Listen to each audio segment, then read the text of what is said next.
왜 한국만 특혜냐? 이란의 파격 행보에 전 세계의 이목이 집중되었습니다. 호르무즈를 볼모로 전 세계 무역망을 장악하던 이란이 한국에게 통행을 허가한 건데요. 이 사실을 알게 된 미국은 물론 일본까지 말도 안 된다며 난리가 났습니다. 도대체 어떻게 된 일인지 바로 알아보겠습니다. 제 이름은 데이비드 케인이고 국방부 중동작전 상황실에서 23년째 근무하고 있으며 지금은 워싱턴 펜타곤 지하 4층 상황실 중앙 콘솔 앞에 서서 호르무즈 해협 위성 화면을 응시하고 있었습니다. 스크린 좌측 상단에 빨간색 경보 아이콘이 깜빡이고 있었고 한국 유조선 한비토가 미확인 고속정 5척에 포위된 채 GPS 신호도 끊기기 직전이었으며 확대된 화면 속 갑판 위에서는 선원 6명이 주황색 구명조끼를 입고 양팔을 흔들며 구조 신호를 보내고 있었어요. 저는 즉시 합참작전국장 제임스 로렌스 소장에게 보고했고 그는 제 뒤에 서서 팔짱을 낀 채 화면을 보더니 짧게 고개를 저으며 조용히 말했습니다. 케인 개입 금지입니다. 저는 그를 보며 반문했어요. 소장님, 선원들이 위험합니다. 로렌스 소장이 차갑게 대답했습니다. 한국은 결국 우리한테 도움 요청할 겁니다. 기다리십시오. 저는 그 말을 듣고 불쾌했지만 동시에 그가 틀리지 않았다고 생각했습니다. 한국은 항상 위기 상황에서 미국을 찾았고 이번에도 마찬가지일 거라고 판단했으며 저는 화면을 보며 기다리기 시작했어요. 그런데 그 순간 상황실 우측 보조 스크린에 긴급 뉴스 속보가 송출되기 시작했고 CNN 앵커가 급한 목소리로 읽고 있는 제목은 한국 대통령 이스라엘 가자 공습 공개 비판이었으며 저는 그 문구를 보며 미간을 찌푸렸습니다. 국무부 연락관 셀리 브라운이 급히 상황실로 들어오며 태블릿을 제 앞에 내밀었고 화면에는 한국 대통령 긴급 발표문 전문이 떠 있었으며 저는 첫 문장을 읽기 시작했어요. 민간인 피해를 묵인하는 군사작전은 정당화될 수 없으며 우리는 이를 명확히 반대한다는 내용이었고 저는 그 문장을 읽으며 얼어붙었습니다. 브라운이 제 옆에서 조용히 말했어요. 케인, 이거 동맹 충돌입니다. 로렌스 소장이 즉시 국무부 핫라인에 전화를 걸기 시작했고 상황실 안이 순간적으로 술렁이기 시작했으며 해협 위기보다 외교 충돌이 더 급박한 이슈로 떠오르고 있었어요. 저는 화면을 다시 한비토로 전환했고 선박은 여전히 포위된 상태였지만 아무도 그쪽을 보고 있지 않았으며 로렌스 소장은 전화기 너머로 국무장관과 대화하며 목소리를 높이고 있었습니다. 저는 그 대화를 들으며 생각했습니다. 동맹 관리가 우선이고 한국 선박 구조는 그 다음이며 결국 한국이 먼저 고개를 숙일 거라고 판단했어요. 그때 위성 추적 담당 엔지니어 톰 리처드슨이 제 뒤로 다가오며 다급하게 말했습니다. 케인, 한비토 교신 완전히 끊겼습니다. 저는 즉시 화면을 확대했고 선박 위치 표시가 깜빡이다가 사라지기 시작했으며 GPS 신호도 동시에 소실되고 있었어요. 저는 로렌스 소장에게 보고했습니다. 소장님, 선박 신호 상실했습니다. 로렌스 소장이 전화를 잠시 보류하고 저를 보며 물었어요. 침몰 가능성은요? 저는 화면을 분석하며 대답했습니다. 침몰 징후 없고 단순 통신 두절로 보입니다. 로렌스 소장이 고개를 끄덕이며 다시 전화를 이어갔고 저는 화면을 보며 불안했지만 동시에 이게 일시적 문제일 거라고 스스로를 설득했어요. 그런데 10분 후 이상한 일이 발생하기 시작했습니다. 교신이 끊긴 줄 알았던 한비토가 천천히 움직이기 시작했고 특정 좌표를 향해 이동하고 있었으며 저는 그 항로를 추적하기 시작했어요. 리처드슨이 제 옆에서 화면을 보며 조용히 말했습니다. 저 방향은 이란 영해 경계입니다. 저는 그 말을 듣고 당황했습니다. 이란 영해라니 한국 선박이 그쪽으로 향한다는 건 말이 안 됐고 포위된 상태에서 자력 이동도 불가능했어요. 저는 즉시 위성 데이터를 재확인했고 고속정 5척이 여전히 주변에 있었지만 이상하게도 거리를 두고 있었으며 마치 길을 열어준 것처럼 보였습니다. 저는 리처드슨에게 물었어요. 고속정 소속 확인됐습니까? 리처드슨이 데이터를 검색하며 대답했습니다. 미확인 상태이고 신호 추적 불가능합니다. 저는 그 말을 듣고 미간을 찌푸렸습니다. 신호 추적 불가라니 이건 단순 해적이 아니라 누군가 의도적으로 숨기고 있다는 뜻이었고 한비토 이동도 우연이 아니라 계산된 것일 가능성이 높았어요. 저는 로렌스 소장에게 조심스럽게 보고했습니다. 소장님, 한비토가 이동 중입니다. 로렌스 소장이 전화를 끊고 저를 보며 물었어요. 어디로 이동합니까? 저는 화면을 가리키며 대답했습니다. 이란 영의 방향이고 고속정들이 길을 열어준 것으로 보입니다. 로렌스 소장이 화면을 보더니 불쾌한 표정으로 말했습니다. 한국이 이란과 접촉했을 리 없습니다. 단순 표리로 판단하십시오. 저는 그 지시를 듣고 선택해야 했습니다. 소장 말대로 단순 표리로 기록할지 아니면 독자적으로 데이터를 추적할지 결정해야 했고, 시간은 계속 흘러가고 있었어요. 저는 결국 화면 캡처를 개인 폴더에 저장하며 조용히 말했습니다. 알겠습니다. 하지만 저는 그 장면을 잊을 수 없었고, 한비토는 계속 이란 영해 쪽으로 천천히 이동하고 있었으며 누군가 항로를 열어준 흔적이 명백했어요. 브라운이 다시 상황실로 들어오며 급히 말했습니다. 이스라엘 외교부에서 항해 전화 왔고 백악관 긴급회의 소집됐습니다. 로렌스 소장이 즉시 자리에서 일어나며 참모들에게 지시했어요. 한국 관련 모든 데이터 동결하고 외교 채널 통제 강화하십시오. 저는 그 명령을 들으며 화면을 보고 있었고, 한비토는 여전히 이동 중이었지만 아무도 그쪽을 신경 쓰지 않았으며 상황실 전체가 외교 충돌 대응에 집중하고 있었습니다. 저는 조용히 위성 추적 시스템을 수동 모드로 전환했고 한비토 좌표를 별도로 기록하기 시작했으며 리처드슨이 제 화면을 보더니 조용히 물었어요. 케인 이거 보고 안 하십니까? 저는 그를 보며 대답했습니다. 아직은 아닙니다. 리처드슨이 더 이상 묻지 않았고 저는 화면을 보며 생각했습니다. 단순 사고가 아니라 계산된 움직임이었고 한국이 우리 없이 뭔가 진행하고 있을 가능성이 있었지만 지금 보고하면 묵살될 게 분명했어요. 한비토가 이란 영해 경계 3해리 지점에 도달했고 고속정들이 동시에 방향을 틀어 멀어지기 시작했으며 저는 그 장면을 보며 확신했습니다. 이건 협의된 이동이었고 누군가 길을 열어줬으며 한국은 이미 독자적으로 움직이고 있었어요. 상황실 시계가 자정을 넘어가고 있었고 로렌스 소장은 여전히 외교 회의에 참석 중이었으며 저는 혼자 남아 화면을 보며 처음으로 한국이 우리 뒤에 숨는 나라가 아니라는 불길한 확신을 느끼기 시작했습니다. 자정이 지나고 1시간 후 저는 펜타곤 지하 3층 회의실로 긴급 소집됐고 월요일 새벽 1시였지만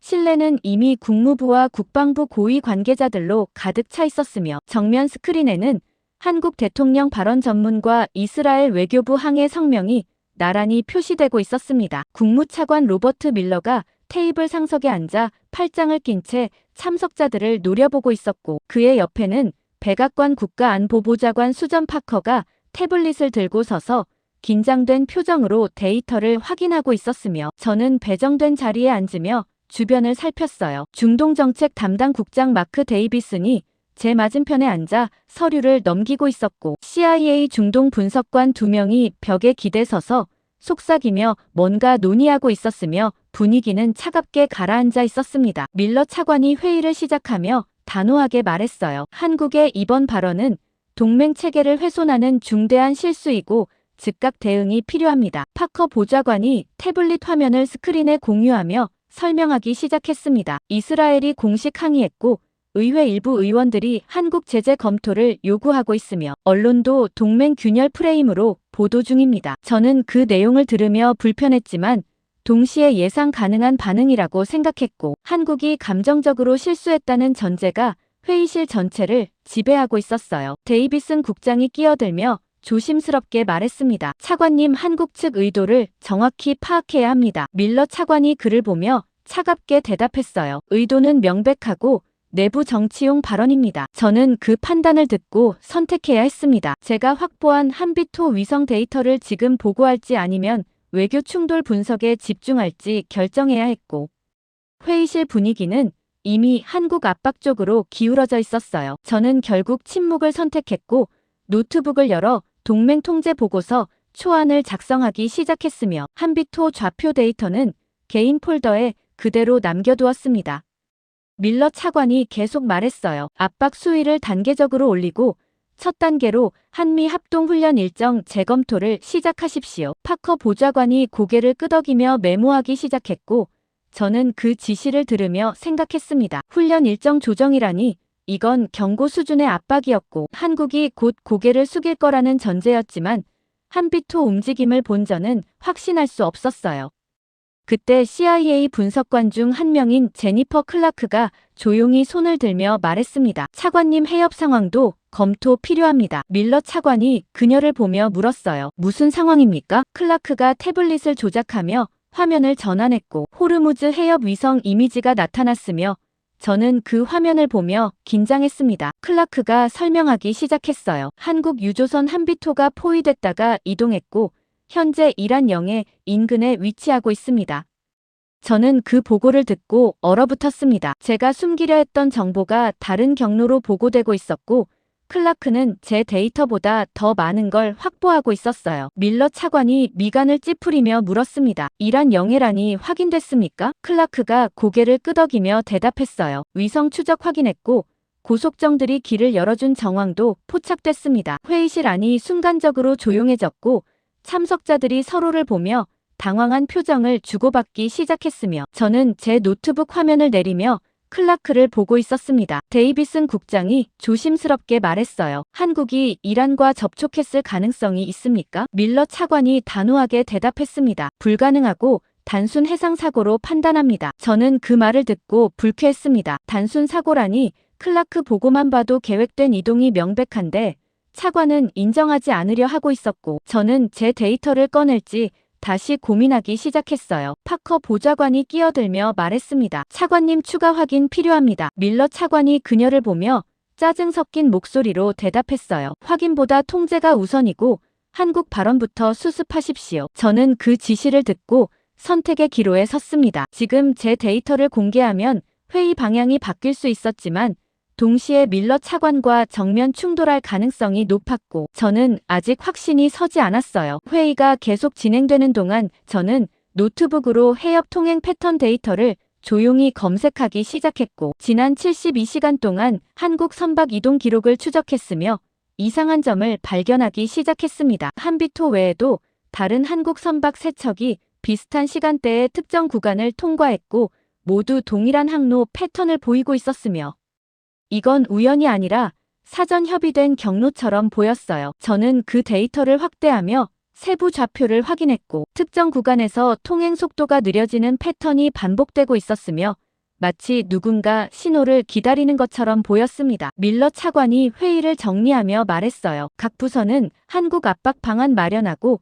24시간 내 보고하십시오. 참석자들이 하나둘 자리에서 일어나기 시작했고 저는 노트북을 닫으며 클라크에게 다가갔습니다. 저는 조용히 물었어요. 클라크 해협 데이터 어디서 확보했습니까? 클라크가 저를 보며 대답했습니다. NSA 통신 감청이고 한국 선박들이 특정 코드로 교신하고 있습니다. 저는 그 말을 듣고 긴장했습니다. 특정 코드라니 이건 사전 협의된 통신망이 존재한다는 뜻이었고 한국이 독자적으로 항로를 확보하고 있을 가능성이 높았어요. 저는 클라크에게 조심스럽게 말했습니다. 제가 확보한 위성 데이터도 있습니다. 클라크가 태블릿을 꺼내며 물었어요. 보여주시겠습니까?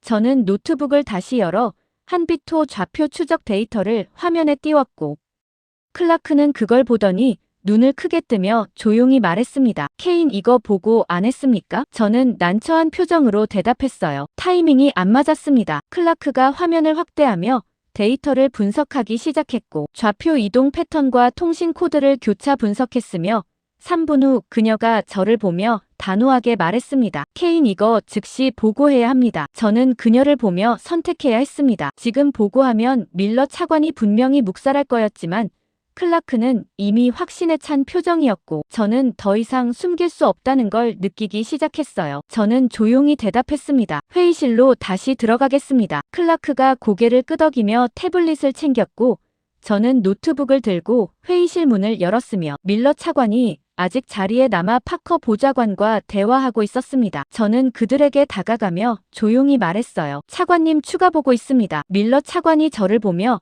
불쾌한 표정으로 물었습니다. 뭡니까? 저는 노트북을 테이블 위에 올려놓고 화면을 돌려 보여주며 설명하기 시작했어요. 한비토 좌표 추적 결과 계획된 이동이 확실하고 다른 선박들도 동일 패턴 보이고 있으며 통신 코드까지 일치합니다. 밀러 차관이 화면을 보더니 미간을 찌푸리며 단호하게 말했습니다. 케인 이건 과대 해석이고 단순 우연입니다. 저는 그 반응을 듣고 좌절했지만 동시에 포기할 수 없었고 클라크가 제 옆으로 다가와 태블릿을 꺼내며 끼어들었어요. 차관님 NSA 데이터와 교차 분석하면 명확합니다. 밀러 차관이 클라크를 보며 차갑게 대답했습니다. 명확한 건 한국이 실수했다는 거고 나머지는 부차적입니다. 저는 그 말을 듣고 더 이상 참을 수 없었고 노트북 화면을 스크린에 직접 연결하며 데이터를 확대하기 시작했으며 밀러 차관이 자리에서 일어나며 소리쳤습니다. 케인 지금 뭐 하는 겁니까? 저는 그를 보며 침착하게 대답했어요. 진실을 보여드리는 겁니다. 화면에 한비토 이동 경로와 통신 코드 분석 결과가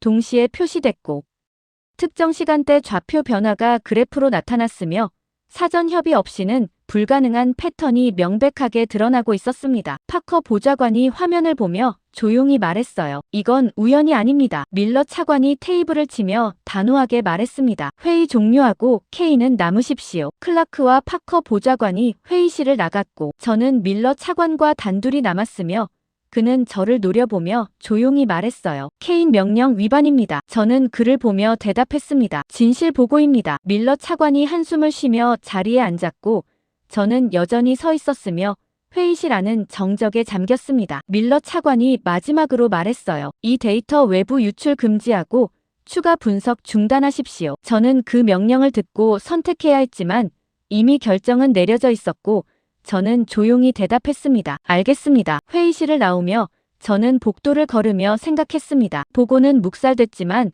클라크와 파커는 이미 동요하기 시작했고 저는 한국이 판을 바꾸고 있다는 확신을 지울 수 없었으며 이제 독자적으로 움직일 수밖에 없다는 걸 깨닫기 시작했습니다. 회의실을 나온 지 이틀 후 저는 바레인 주둔 미 해군 제5함대 작전센터로 긴급 파견됐고 수요일 오후 2시였지만 실내는 에어컨 가동음과 통신 장비 소음으로 시끄러웠으며 정면 대형 스크린에는 호르무즈 해협 전역 선박 위치가 실시간으로 표시되고 있었습니다. 현장 책임자인 해군 작전 참모 톰 브래들리 대령이 제 앞으로 다가오며 태블릿을 건네주었고 화면에는 한국 선박 현황 보고서가 떠 있었으며 저는 첫 페이지를 넘기며 내용을 확인하기 시작했어요. 한비토 포함 총 6척의 한국 선박이 해협 곳곳에 분산되어 있었고 그중 4척이 고립 상태로 표시되어 있었으며 선원 식량과 식수 부족 문제가 심각 단계라는 붉은색 경고 표시가 붙어 있었습니다. 브래들리 대령이 제 옆에서 화면을 가리키며 조용히 말했어요. 케인 특히 이 2척은 48시간 내 지원 없으면 위험합니다. 저는 그가 가리킨 선박 이름을 확인했고 세비토와 푸른 바다호였으며 두 선박 모두 이란 민병대 고속정에 포위된 채 움직이지 못하고 있었어요. 저는 브래들리 대령에게 물었습니다. 우리 지원 계획은요? 브래들리 대령이 난처한 표정으로 대답했어요. 워싱턴에서 지원 불가 지시 내렸고 군사 자산은 다른 지역 집중 중입니다. 저는 그 말을 듣고 당황했습니다. 지원 불가라니 선원들이 실제로 위험한데 우리는 사실상 포기한 상태였고 이건 명백히 동맹 의무 위반이었어요. 저는 조심스럽게 말했습니다. 대령님, 이건 인도적 문제입니다. 브래들리 대령이 한숨을 쉬며 대답했어요. 저도 압니다만 명령입니다. 저는 더 이상 말하지 않았고 태블릿을 들고 작전센터 안을 걸으며 선박 위치를 하나씩 확인하기 시작했으며 여전히 한국이 결국 도움을 요청할 거라고 판단하고 있었습니다. 그때 통신 담당 사관 에밀리 워커 중위가 급히 다가오며 보고했어요. 케인 부차관보님 세비토에서 긴급 교신 들어왔습니다. 저는 즉시 통신 콘솔로 이동했고 헤드셋을 쓰고 채널을 연결했으며 잡음 섞인 목소리가 들려오기 시작했습니다. 여기는 세비토이고 식수 고갈 상태이며 선원 2명이 탈진 증상 보이고 있으니 즉각 지원 요청한다는 내용이었고 저는 그 목소리를 들으며 긴장했어요. 저는 마이크를 켜고 침착하게 대답했습니다. 세비토 여기는 미 해군 작전센터이고 상황 파악했으니 대기하십시오. 교신이 끊기고 저는 브래들리 대령을 보며 물었어요. 지원 재검토 가능합니까? 브래들리 대령이 고개를 저으며 단호하게 대답했습니다. 워싱턴 승인 없이는 불가능합니다. 저는 그 말을 듣고 선택해야 했습니다. 독자적으로 워싱턴에 재요청할지 아니면 명령대로 대기할지 결정해야 했고 시간은 계속 흘러가고 있었어요. 저는 결국 위성 전화를 들어 국무부 밀러 차관에게 직접 연결을 시도했고 3분 후 통화가 연결됐으며 저는 상황을 보고하기 시작했습니다. 차관님 세비토 상황 심각하고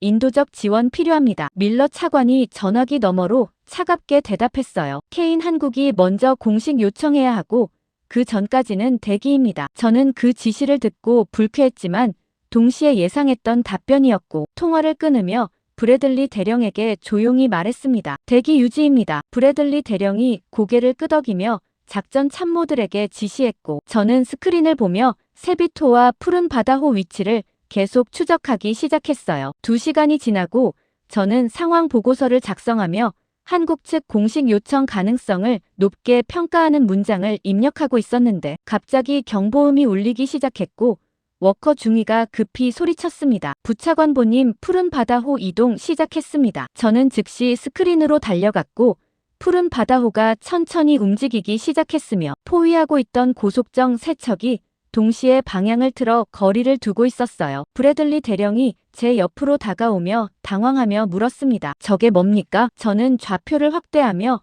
이동 경로를 추적했고 푸른 바다호는 특정 방향으로 정확하게 움직이고 있었으며 이건 표류가 아니라 계획된 항로였습니다. 저는 조용히 말했어요. 누군가 길을 열어줬습니다. 브래들리 대령이 미간을 찌푸리며 반문했어요. 누가 열어줬다는 겁니까? 저는 대답하지 않았고 화면을 보며 생각했습니다. 한비토와 동일한 패턴이었고 고속정들이 협의된 것처럼 움직이고 있었으며 한국은 분명히 누군가와 접촉하고 있었어요. 워커 중위가 다시 보고했습니다. 세비토도 이동 준비 중인 것으로 보입니다. 저는 즉시 세비토 좌표를 확인했고 선박 엔진이 재가동되며 출력이 올라가고 있었으며 주변 고속정들도 천천히 후퇴하기 시작했습니다. 브래들리 대령이 참모들에게 지시했어요. 전 선박 실시간 추적 강화하고 통신 감청 즉시 시작하십시오. 저는 작전 테이블로 돌아와 노트북을 열고 워싱턴에서 가져온 데이터를 다시 확인하기 시작했고 클라크가 보내준 NSA 통신 감청 로그를 열었으며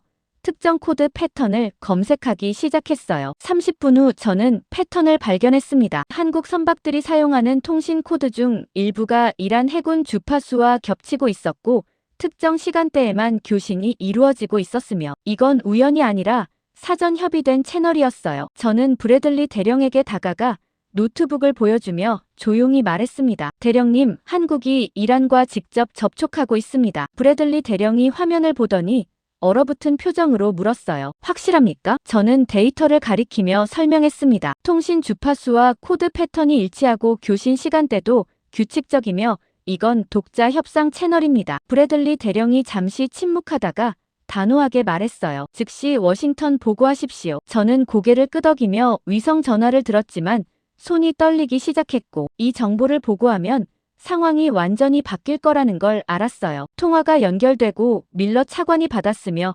저는 최대한 침착하게 보고하기 시작했습니다. 차관님, 한국이 이란과 독자 접촉 중이고 통신 감청으로 확인했습니다. 밀러 차관이 잠시 침묵하다가 소리쳤어요. 그게 사실입니까? 저는 단호하게 대답했습니다. NSA 데이터와 교차 분석 완료했고 확실합니다. 밀러 차관이 거칠게 숨을 내쉬며 말했어요. 즉시 차단하십시오. 저는 그 명령을 듣고 당황했습니다. 차단이라니 이미 진행 중인 협상을 막으라는 건 사실상 불가능했고 오히려 선박들을 더 위험하게 만들 수 있었어요. 저는 조심스럽게 말했습니다. 차관님, 차단하면 선박 고립 악화됩니다. 밀러 차관이 단호하게 대답했어요. 명령입니다. 통화가 끊기고 저는 브래들리 대령을 보며 난처한 표정으로 말했습니다. 통신 차단 명령 떨어졌습니다. 브래들리 대령이 참모들에게 지시했고 통신 담당팀이 즉시 주파수 방해 장비를 가동하기 시작했으며 저는 스크린을 보며 불안했어요. 5분 후 효과가 나타나기 시작했습니다. 푸른 바다호 이동 속도가 느려지기 시작했고 세비토는 완전히 멈춰섰으며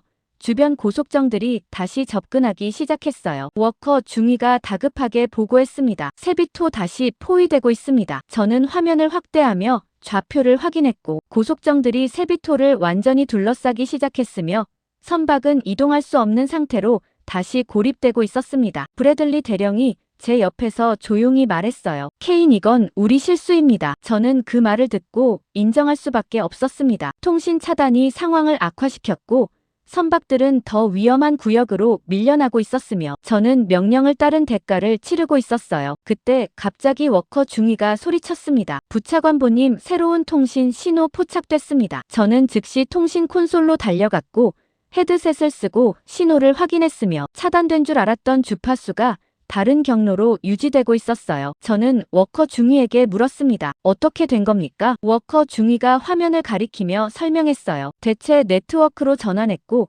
우리 방에 장비 우회하고 있습니다. 저는 그 설명을 듣고 얼어붙었습니다. 대체 네트워크라니 한국은 이미 우리 차단을 예상하고 백업 경로를 구축해 놓았던 거였고 저는 완전히 뒤처져 있었어요. 브래들리 대령이 급히 물었습니다. 복원 가능합니까? 저는 워커 중위를 보며 대답을 기다렸고 그녀가 조심스럽게 말했어요. 시도해보겠습니다. 저는 선택해야 했습니다. 밀러 차관 명령대로 차단을 강화할지 아니면 통신을 복원해서 선박들을 살릴지 결정해야 했고 시간은 급박하게 흘러가고 있었어요. 저는 결국 워커 중위에게 조용히 지시했습니다. 복원하십시오. 워커 중위가 당황하며 물었어요. 명령 위반입니다. 저는 단호하게 대답했습니다. 제 책임입니다. 워커 중위가 고개를 끄덕이며 장비를 조작하기 시작했고 3분 후 통신 신호가 다시 안정되기 시작했으며 저는 스크린을 보며 선박 움직임을 추적했습니다. 푸른 바다호가 다시 이동하기 시작했고 세비토도 천천히 엔진 출력을 올리고 있었으며 고속정들이 다시 거리를 두기 시작했어요. 브래들리 대령이 제 옆에서 조용히 말했습니다. 케인, 이제 돌이킬 수 없습니다. 저는 고개를 끄덕이며 화면을 보고 있었고 통신 로그 속에서 특정 이름 하나가 반복적으로 나타나기 시작했으며 저는 그 이름을 확인하며 얼어붙었어요. 박진우라는 이름이었고 한국 특사로 표시되어 있었으며 모든 통신이 그를 중심으로 조율되고 있었고 저는 이 인물이 단순 외교관이 아니라는 확신을 갖기 시작했으며 우리가 완전히 배제된 상황에 놓였다는 걸 처음으로 인정하게 됐습니다. 통신 로그에서 박진우라는 이름을 확인한 직후 저는 바레인 작전센터 내부 정보 분석실로 이동했고 목요일 오후 5시였지만 블라인드가 내려진 실내는 형광등 불빛만 차갑게 빛나고 있었으며 정면 모니터 6대에는 NSA 데이터베이스 검색 화면이 떠 있었습니다. 저는 키보드를 두드리며 박진우라는 이름을 입력하기 시작했고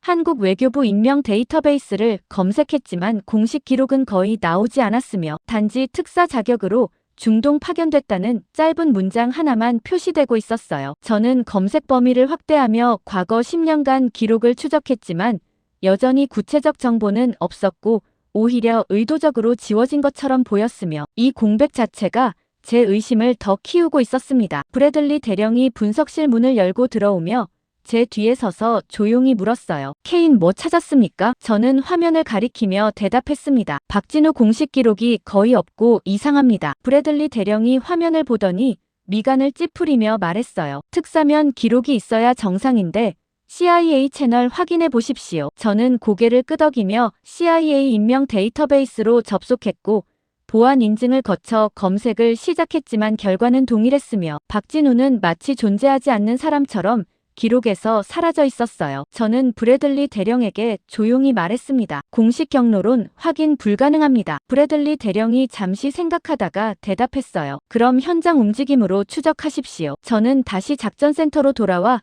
통신 로그를 열고 박진우 이름이 포함된 모든 교신 기록을 시간순으로 정렬하기 시작했고 지난 48시간 동안 총 13건의 교신이 기록되어 있었으며 모두 암호화된 채널을 통해 이루어지고 있었습니다. 저는 첫 번째 교신 내용을 복호화 시도했지만 암호 수준이 높아 해독 불가능했고 다만 발신 위치와 수신 위치만 확인할 수 있었으며 발신지는 두바이였고 수신지는 해협 내 한국 선박들이었어요. 워커 중위가 제 옆으로 다가오며 태블릿을 보여주며 말했습니다. 부차관보님, 외부에서도 한국 압박 시작됐습니다. 저는 태블릿 화면을 봤고 워싱턴발 긴급 전문이 떠 있었으며 국무부가 주요 동맹국에 한국 이란 접촉 차단 협조 요청을 발송했다는 내용이었어요. 저는 그 전문을 읽으며 불안했습니다. 차단 협조라니 이건 외교적 압박을 넘어서 한국을 고립시키려는 시도였고 동시에 우리가 통제력을 잃어가고 있다는 증거였어요. 그때 브래들리 대령이 상황실 중앙으로 걸어 나오며 참모들에게 지시했습니다. 긴급 명령 전달합니다. 한국 선박 협상 경로 추가 차단하고 이란 측 통신도 동시 방해하십시오. 저는 그 명령을 듣고 얼어붙었습니다. 추가 차단이라니 이미 한 번 실패했는데 같은 시도를 반복하는 건 상황을 더 악화시킬 게 분명했고 저는 브래들리 대령에게 다가가 조심스럽게 말했어요. 대령님, 이전 차단이 역효과 냈습니다. 브래들리 대령이 저를 보며 단호하게 대답했습니다. 워싱턴 명령이고 즉시 실행입니다. 저는 더 이상 말하지 않았고 통신팀이 방해 장비를 재가동하기 시작했으며 저는 스크린을 보며 선박 위치를 추적하기 시작했어요. 10분 후 효과가 나타났지만 예상과 달랐습니다. 푸른 바다호가 갑자기 항로를 변경하며 더 위험한 수역으로 진입하기 시작했고 세비토는 엔진을 완전히 끄고 정지했으며 다른 선박 두 척도 동시에 이상 행동을 보이기 시작했어요. 워커 중위가 다급하게 보고했습니다. 푸른 바다호 기뢰 위험 수역 진입했습니다. 저는 즉시 해도를 확대했고 푸른 바다호가 향하는 구역은 과거 이란이 기뢰를 부설했던 지역으로 표시되어 있었으며 이 속도로 계속 가면 충돌 위험이 매우 높았어요. 브래들리 대령이 급히 지시했습니다. 긴급 경고 발신하고 항로 변경 유도하십시오. 통신팀이 즉시 경고 메시지를 전송했지만 푸른 바다호는 응답하지 않았고 오히려 속도를 올리며 계속 진입하고 있었으며 저는 이 움직임이 단순 사고가 아니라는 걸 직감하기 시작했습니다. 저는 워커 중위에게 급히 말했어요. 통신 로그 다시 확인하십시오. 워커 중위가 키보드를 두드리며 최근 교신 기록을 검색했고 30초 후 화면에 새로운 데이터가 나타났으며 저는 그걸 보며 숨이 막혔어요. 박진우 명의로 발신된 암호화 메시지가 푸른 바다호에 전달됐고 발신 시각은 우리가 차단을 시작하기 정확히 5분 전이었으며 이건 그가 우리 움직임을 예측하고 있었다는 뜻이었습니다. 저는 브래들리 대령에게 화면을 보여주며 조용히 말했습니다. 대령님, 박진우가 사전에 지시 내렸습니다. 브래들리 대령이 화면을 보더니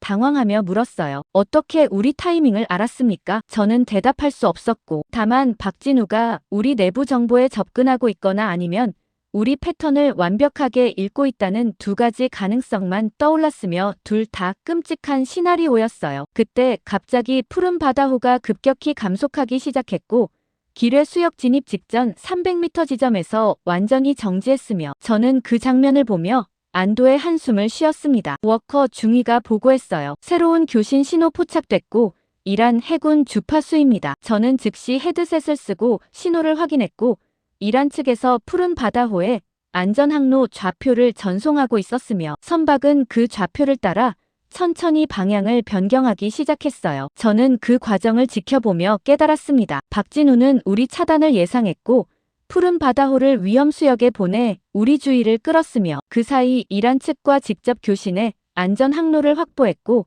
우리는 그저 지켜볼 수밖에 없었어요. 브래들리 대령이 참모들에게 지시했습니다. 차단 강도 최대로 올리십시오. 통신팀이 모든 장비를 최대 출력으로 가동했지만 이미 늦었고 이란 측 좌표 전송은 완료된 상태였으며 푸른 바다호는 안전 항로를 따라 천천히 이동하기 시작했습니다. 저는 스크린을 보며 선택해야 했습니다. 계속 차단을 시도할지 아니면 박진우 움직임을 추적하는데 집중할지 결정해야 했고 시간은 급박하게 흘러가고 있었어요. 저는 결국 브래들리 대령에게 조용히 말했습니다. 대령님, 차단보다 추적이 우선입니다. 브래들리 대령이 저를 보며 난처한 표정으로 물었어요. 워싱턴 명령 어기는 겁니까? 저는 단호하게 대답했습니다. 명령 수행에도 실패하고 있습니다. 브래들리 대령이 잠시 망설이다가 고개를 끄덕이며 참모들에게 지시했어요. 차단 유지하되 박진우 통신 패턴 집중 추적하십시오. 저는 즉시 분석실로 돌아가 통신 로그를 정밀 분석하기 시작했고 박진우가 사용하는 암호화 패턴을 역추적하기 시작했으며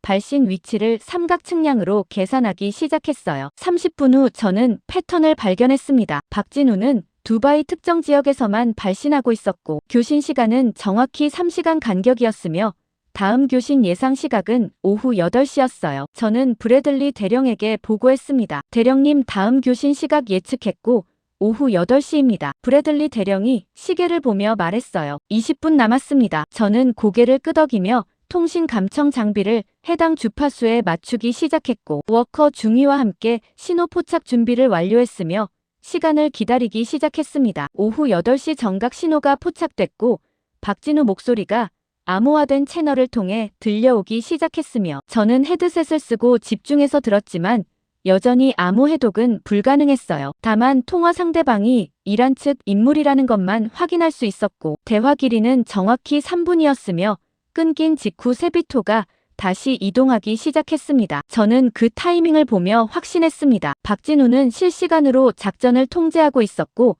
각 선박에 정확한 지시를 내리고 있었으며 우리 차단 시도까지 모두 계산에 넣고 움직이고 있었어요. 브래들리 대령이 제 옆으로 다가와 조용히 물었습니다. 케인, 이 사람 정체가 뭡니까? 저는 화면을 보며 대답했어요. 단순 외교관이 아니고 작전 전체를 설계한 사람입니다. 브래들리 대령이 한숨을 쉬며 말했습니다. 그럼 우리가 상대할 수 있습니까? 저는 그 질문을 듣고 대답할 수 없었습니다. 박진우는 우리 한 발 앞서 움직이고 있었고 모든 시도를 예측하고 있었으며 저는 점점 따라가는 것조차 버거워지고 있었어요. 그때 워싱턴에서 긴급 전문이 들어왔고 워커 중위가 저에게 건네주었으며 저는 내용을 확인했습니다. 한국 협상 경로 완전 차단 실패 시 군사 개입 검토한다는 내용이었고 저는 그 문장을 읽으며 얼어붙었어요. 군사 개입이라니 이건 외교 충돌을 넘어 실제 충돌 가능성까지 열어두는 거였고 상황은 점점 통제 불가능한 방향으로 흘러가고 있었습니다. 저는 브래들리 대령에게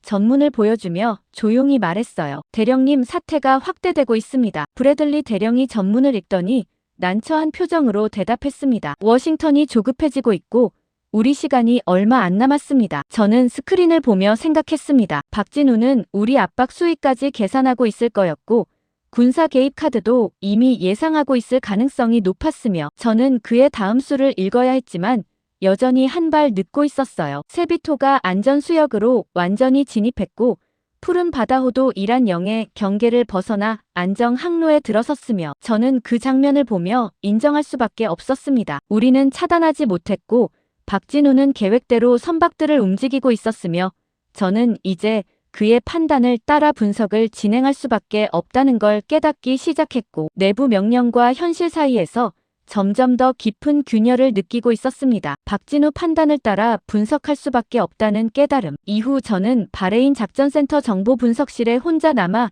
금요일 새벽 2시까지 그의 행적을 추적하고 있었고 모니터 불빛만 어둠 속에서 창백하게 빛나고 있었으며 키보드를 두드리는 소리만 조용히 울리고 있었습니다. 저는 CIA와 NSA와 국방부 데이터베이스를 모두 교차 검색했지만 박진우에 대한 공식 기록은 여전히 거의 남아있지 않았고 외교부 특사 자격 외에는 과거 경력도 학력도 심지어 나이조차 확인되지 않았으며 이 공백 자체가 오히려 제 의심을 더 키우고 있었어요. 저는 검색 방식을 바꿔 그가 발신한 통신 로그를 역으로 추적하기 시작했고 지난 7일간 기록을 시간순으로 정렬했으며 총 43건의 암호화 교신이 포착됐지만 모두 해독 불가능한 상태였습니다. 저는 그중 패턴이 반복되는 교신 5건을 선별해서 발신 위치를 삼각 측량으로 계산했고 모두 두바이 주메이라 지구 특정 반경 500m 내에서 발신됐다는 걸 확인했지만 정확한 건물이나 주소는 특정할 수 없었어요. 워커 중위가 분석실 문을 열고 들어오며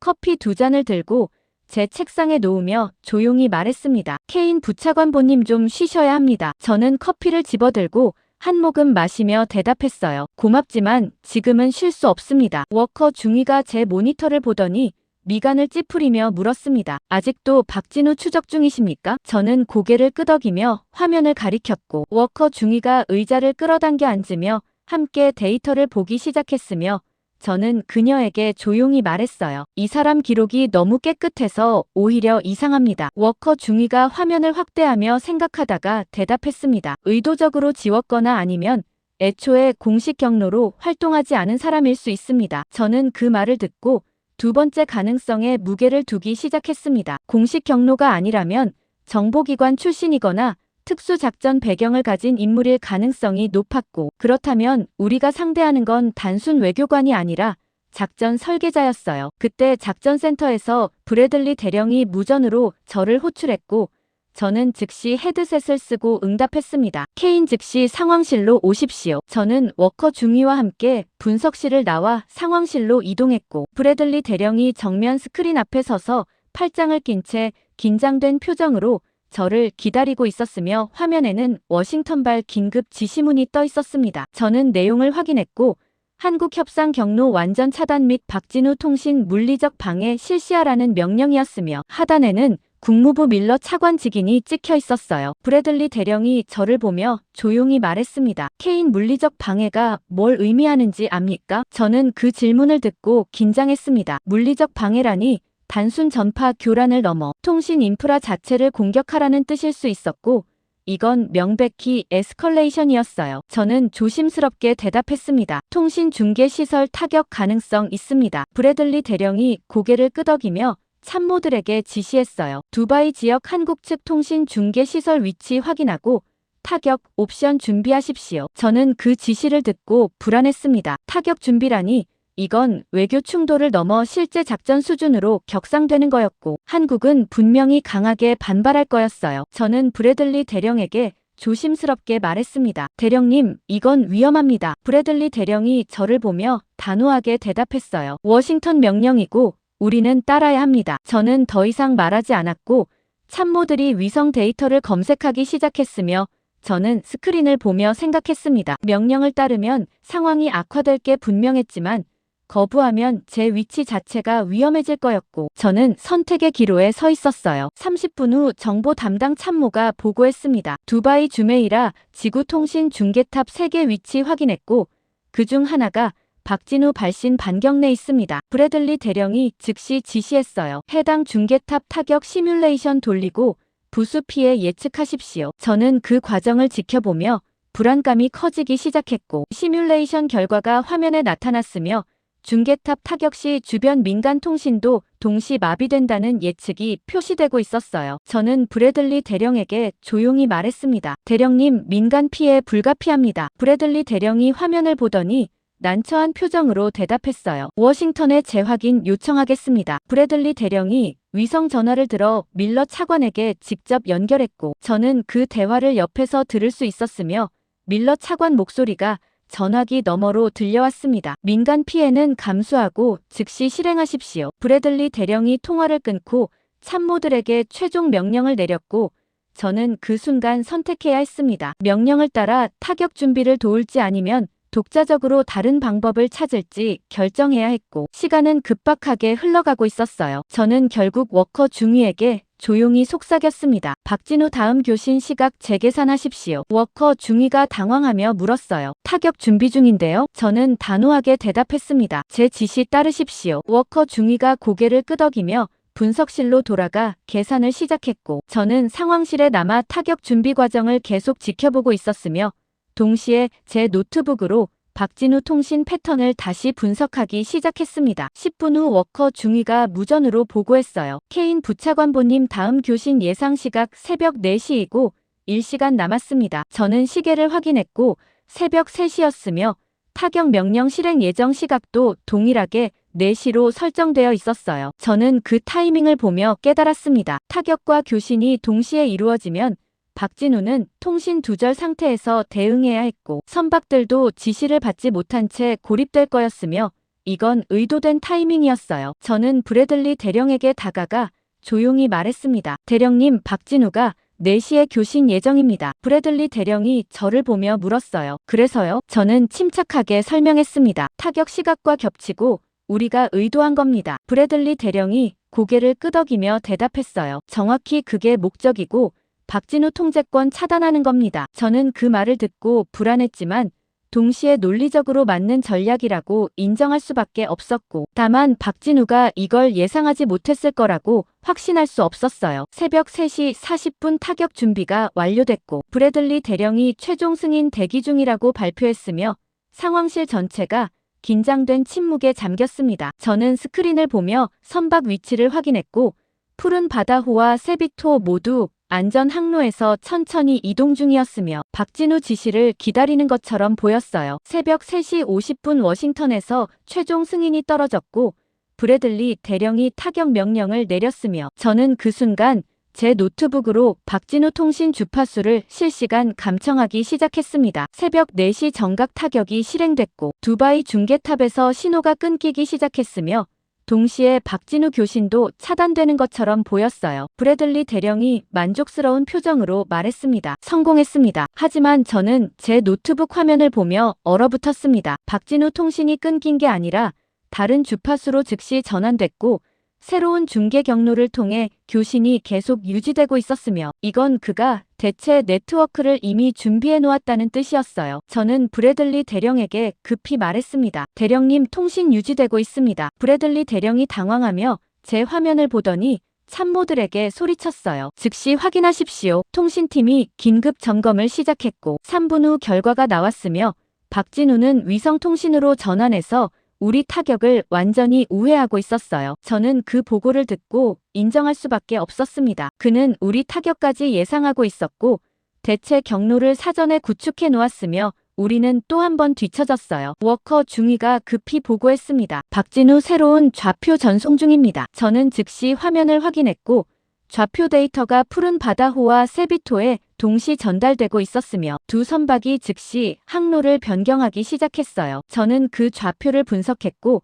놀랍게도 우리 타격 시각과 위치까지 고려해서 설계된 경로였으며 박진우는 우리 공격을 작전 일부로 활용하고 있었습니다. 브래들리 대령이 좌절한 표정으로 말했어요. 이 사람 도대체 어떻게 이렇게 움직입니까? 저는 화면을 보며 조용히 대답했습니다. 우리보다 한 수 위입니다. 브래들리 대령이 참모들에게 지시했어요. 추가 타격 옵션 검토하십시오. 저는 그 지시를 듣고 선택해야 했습니다. 계속 명령을 따를지 아니면 박진우 움직임을 기준으로 독자 분석을 진행할지 결정해야 했고 이미 2번 실패한 상황에서 같은 시도를 반복하는 건 무의미했어요. 저는 결국 워커 중위에게 조용히 지시했습니다. 박진우 좌표 데이터 전부 수집하고 패턴 분석하십시오. 워커 중위가 고개를 끄덕이며 작업을 시작했고 저는 브래들리 대령 명령을 일부 무시한 채 독자적으로 데이터를 정리하기 시작했으며 박진우 판단을 따라 분석을 재정렬하기로 결단했습니다. 30분 후 워커 중위가 결과를 보고했어요. 부차관보님, 패턴 발견했습니다. 저는 그녀 화면을 보며 데이터를 확인했고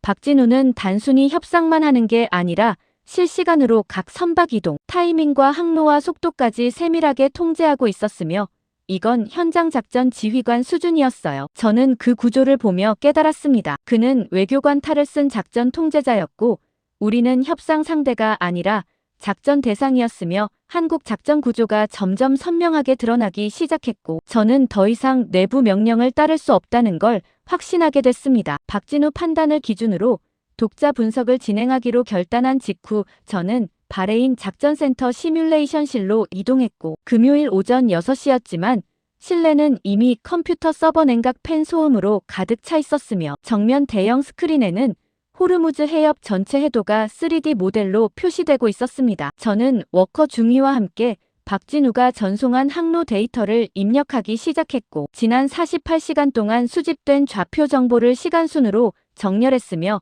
각 선박 이동 경로를 색깔별로 구분해서 화면에 띄우기 시작했어요. 푸른 바다호는 파란색 선으로 표시됐고 세비토는 초록색으로 나타났으며 나머지 4척의 선박도 각각 다른 색으로 구분되어 복잡한 패턴을 그리고 있었습니다. 워커 중위가 제 옆에서 화면을 보며 조용히 말했어요. 케인 부차관보님, 이거 단순 탈출 경로가 아닙니다. 저는 고개를 끄덕이며 확대 기능을 사용해 특정 구간을 자세히 분석하기 시작했고 각 선박이 특정 시간대에 특정 위치에서 속도를 조절하는 패턴이 반복되고 있었으며 이건 무작위 이동이 아니라 정밀하게 계산된 안무처럼 보였어요. 저는 시뮬레이션을 돌리기 시작했고 남은 선박들이 현재 항로대로 계속 이동할 경우 예상 도착 지점을 계산했으며 결과가 화면에 나타나기 시작했습니다. 세 척의 선박이 동시에 이란 영해 경계를 벗어나 안전수역으로 진입할 것으로 예측됐고 도착 예상 시각은 모두 오후 2시로 동일했으며 이건 우연이 아니라 박진우가 의도적으로 설계한 타이밍이었어요. 그때 브래들리 대령이 시뮬레이션실 문을 열고 들어오며 급한 걸음으로 다가왔고 그의 손에는 워싱턴발 긴급 전문이 들려 있었으며 표정은 굳어 있었습니다. 브래들리 대령이 전문을 제 앞에 내려놓으며 단호하게 말했어요. 케인 최종 명령입니다. 저는 전문을 집어들고 내용을 확인했고 한국 선박 이동 완전 차단 및 필요시 물리적 저지 실시하라는 지시였으며 하단에는 국방장관 직인까지 찍혀 있었어요. 저는 그 문장을 읽으며 얼어붙었습니다. 물리적 저지라니 이건 해군 함정을 직접 투입해서 항로를 막으라는 뜻이었고 한국 선박과 직접 대치 상황까지 갈 수 있는 위험한 명령이었어요. 브래들리 대령이 저를 보며 조용히 말했습니다. 제5함대 구축함 2척 이미 출동 준비 완료했고 1시간 내 해협 도착 예정입니다. 저는 그 말을 듣고 불안했습니다. 구축함 투입이라니 이건 외교 충돌을 넘어 군사 충돌 직전까지 간 거였고 한국은 분명히 강하게 반발할 거였어요. 저는 브래들리 대령에게 조심스럽게 말했습니다. 대령님, 이대로 가면 선박들 다시 고립됩니다. 브래들리 대령이 단호하게 대답했어요. 그게 목적이고 한국이 우리 통제 벗어나는 걸 막는 겁니다. 저는 더 이상 말하지 않았고 화면을 보며 생각했습니다. 기존 방식대로 접근하면 선박들이 다시 포위될 게 분명했고 박진우도 이미 우리 움직임을 예측하고 있을 가능성이 높았어요. 저는 시뮬레이션을 다시 돌리기 시작했고 미 해군 구축함 이동 경로를 추가로 입력했으며 선박 차단 시나리오를 계산하기 시작했습니다. 결과가 나타났고 구축함이 예정대로 배치되면 한국 선박 3척이 오전 10시쯤 완전히 봉쇄될 것으로 예측됐으며 탈출 경로가 모두 차단되는 상황이었어요. 워커 중위가 제 화면을 보며 조용히 물었습니다. 부차관보님, 박진우가 이걸 모를까요? 저는 그 질문을 듣고 고개를 저으며 대답했어요. 분명히 알고 있을 겁니다. 워커 중위가 난처한 표정으로 말했습니다. 그럼 대응 준비하고 있다는 뜻인데요. 저는 고개를 끄덕이며 박진우 통신 로그를 다시 검색하기 시작했고 최근 교신 기록을 시간순으로 확인했으며 새벽 5시에 발신된 암호화 메시지 하나를 발견했어요. 저는 그 메시지를 복호화 시도했지만 여전히 해독 불가능했고 다만 수신 대상이 한국 선박 전체였다는 것만 확인할 수 있었으며 이건 전체 작전 지시일 가능성이 높았습니다. 그때 예상 밖으로 푸른 바다호가 갑자기 항로를 변경하기 시작했고 스크린 속 파란색 선이 급격히 꺾이며 다른 방향으로 움직이기 시작했어요. 워커 중위가 급히 보고했습니다. 푸른 바다호 예상 경로 이탈했습니다. 저는 즉시 좌표를 확인했고 푸른 바다호는 안전 항로를 벗어나 오히려 더 위험한 수역으로 진입하고 있었으며 그 방향은 미 해군 구축함 배치 예정 구역과 정반대였어요. 브래들리 대령이 당황하며 물었습니다. 왜 저쪽으로 갑니까? 저는 화면을 분석하며 생각했고 갑자기 깨달았습니다. 푸른 바다호가 의도적으로 위험 구역에 진입하며 우리 주의를 끌고 있었고 미 해군 감시 자산을 한쪽으로 집중시키려는 미끼 작전일 가능성이 높았어요. 저는 브래들리 대령에게 급히 말했습니다. 대령님, 이건 미끼입니다. 브래들리 대령이 미간을 찌푸리며 반문했어요. 무슨 미끼입니까? 저는 시뮬레이션을 빠르게 조작하며 설명했습니다. 푸른 바다호가 감시를 끌어들이는 동안 다른 선박들이 반대 방향으로 이동할 겁니다. 브래들리 대령이 화면을 보더니 참모들에게 급히 지시했어요. 전 선박 실시간 추적 강화하고 세비토 집중 감시하십시오. 저는 그 지시가 내려지는 순간 제 예측이 맞았다는 걸 확신했고 세비토와 다른 선박 2척이 동시에 이동을 시작하며 푸른 바다호 반대편으로 천천히 항로를 변경하기 시작했어요. 워커 중위가 다급하게 보고했습니다. 세비토 포함 3척 동시 이동 시작했습니다. 브래들리 대령이 즉시 제5함대 사령부에 연락했고 구축함 배치 위치 변경을 요청했지만 이미 선박들은 움직이기 시작했고 시간은 급박하게 흘러가고 있었어요. 저는 화면을 보며 박진우 의도를 읽으려 했고 그가 푸른 바다호를 희생시키면서까지 다른 선박들을 빼내려 한다는 걸 깨달았으며 이건 단순 탈출이 아니라 우리 감시망 자체를 무력화시키는 작전이었습니다. 브래들리 대령이 저를 보며 급히 물었어요. 케인 구축함 어디로 보내야 합니까? 저는 선택의 기로에 섰습니다. 명령대로 푸른 바다호를 차단할지 아니면 박진우 의도를 따라 세비토 쪽을 막을지 결정해야 했고 둘 다 막을 자산은 부족했어요. 저는 화면을 보며 빠르게 계산했고 푸른 바다호는 이미 미끼로 쓰이고 있었으며 실제 돌파 시도는 세비토 쪽에서 일어날 거라고 판단했습니다. 저는 브래들리 대령에게 단호하게 말했어요. 세비토 쪽으로 보내십시오. 브래들리 대령이 잠시 망설이다가 고개를 끄덕이며 명령을 수정했고 구축함 2척이 세비토 예상 항로로 이동하기 시작했으며 저는 그 결정을 내린 순간 명령을 어긴 거라는 걸 알았어요. 30분 후 구축함이 세비토 항로 전방에 도착했고 차단 준비를 완료했으며 브래들리 대령이 만족스러운 표정으로 말했습니다. 이제 막았습니다. 하지만 저는 여전히 불안했고 박진우가 이 움직임까지 계산하고 있을 거라는 예감을 지울 수 없었으며 화면을 계속 주시하고 있었어요. 그때 반전처럼 세비토가 갑자기 감속하기 시작했고 구축함 차단 구역 진입 직전 500m 지점에서 완전히 멈춰 섰으며 동시에 다른 선박 두 척이 전혀 예상하지 못한 경로로 급격히 방향을 틀기 시작했습니다. 워커 중위가 소리쳤어요. 한비토와 세아치모 우회 항로 진입했습니다. 저는 즉시 좌표를 확인했고 두 선박이 우리 감시 사각지대를 정확히 파고들며 이동하고 있었으며 구축함 배치 구역을 완전히 우회하는 경로였어요. 브래들리 대령이 당황하며 참모들에게 소리쳤습니다. 즉시 추적하고 차단 방법 찾으십시오. 하지만 이미 늦었고 두 선박은 빠르게 봉쇄 구간을 빠져나가고 있었으며 저는 그 장면을 보며 깨달았습니다. 박진우는 우리 감시 패턴까지 완벽하게 계산했고 세비토를 또 다른 미끼로 써서 우리 자산을 한 곳에 묶어놓았으며 진짜 돌파는 전혀 다른 곳에서 일어나고 있었어요. 저는 브래들리 대령에게 조용히 말했습니다. 대령님, 우리가 한 수 뒤처졌습니다. 브래들리 대령이 화면을 보며 주먹으로 콘솔을 쳤고 참모들은 당황한 표정으로 서로를 보고 있었으며 상황실 전체가 혼란에 빠졌어요. 저는 화면을 확대하며 한비토와 세아치모 이동 경로를 추적했고 두 선박이 동시에 안전수역으로 진입하는 장면을 목격했으며 푸른 바다호도 천천히 안전 항로로 복귀하기 시작했습니다. 워커 중위가 제 옆에서 조용히 말했어요. 부차관보님 박진우가 미 해군 감시 주기까지 계산했습니다. 저는 고개를 끄덕이며 통신 로그를 다시 확인했고 박진우가 우리 구축함 배치 시각과 감시 교대 시간까지 정확히 파악하고 있었다는 증거를 발견했으며 그는 우리 작전 패턴을 완벽하게 읽고 있었어요. 브래들리 대령이 워싱턴에 긴급 보고를 올리기 시작했고 저는 화면을 보며 생각했습니다. 명령을 어기고 독자 판단으로 구축함을 배치했지만 결과적으로 실패했고 박진우는 여전히 우리보다 앞서 있었으며 저는 그의 계획이 우리보다 한 수 위라는 걸 인정할 수밖에 없었어요. 세비토가 다시 움직이기 시작했고 구축함 사이를 천천히 통과하며 안전수역으로 향하고 있었으며 저는 그 장면을 보며 처음으로 확신했습니다. 이 작전은 우리가 주도하는 게 아니라 한국이 설계하고 있었고 박진우는 우리 모든 움직임을 계산해 넣고 있었으며 저는 이제 따라가는 것조차 버거워지고 있었고 통제권이 완전히 넘어갔다는 걸 인정하게 됐습니다. 통제권이 완전히 넘어갔다는 인정 직후 저는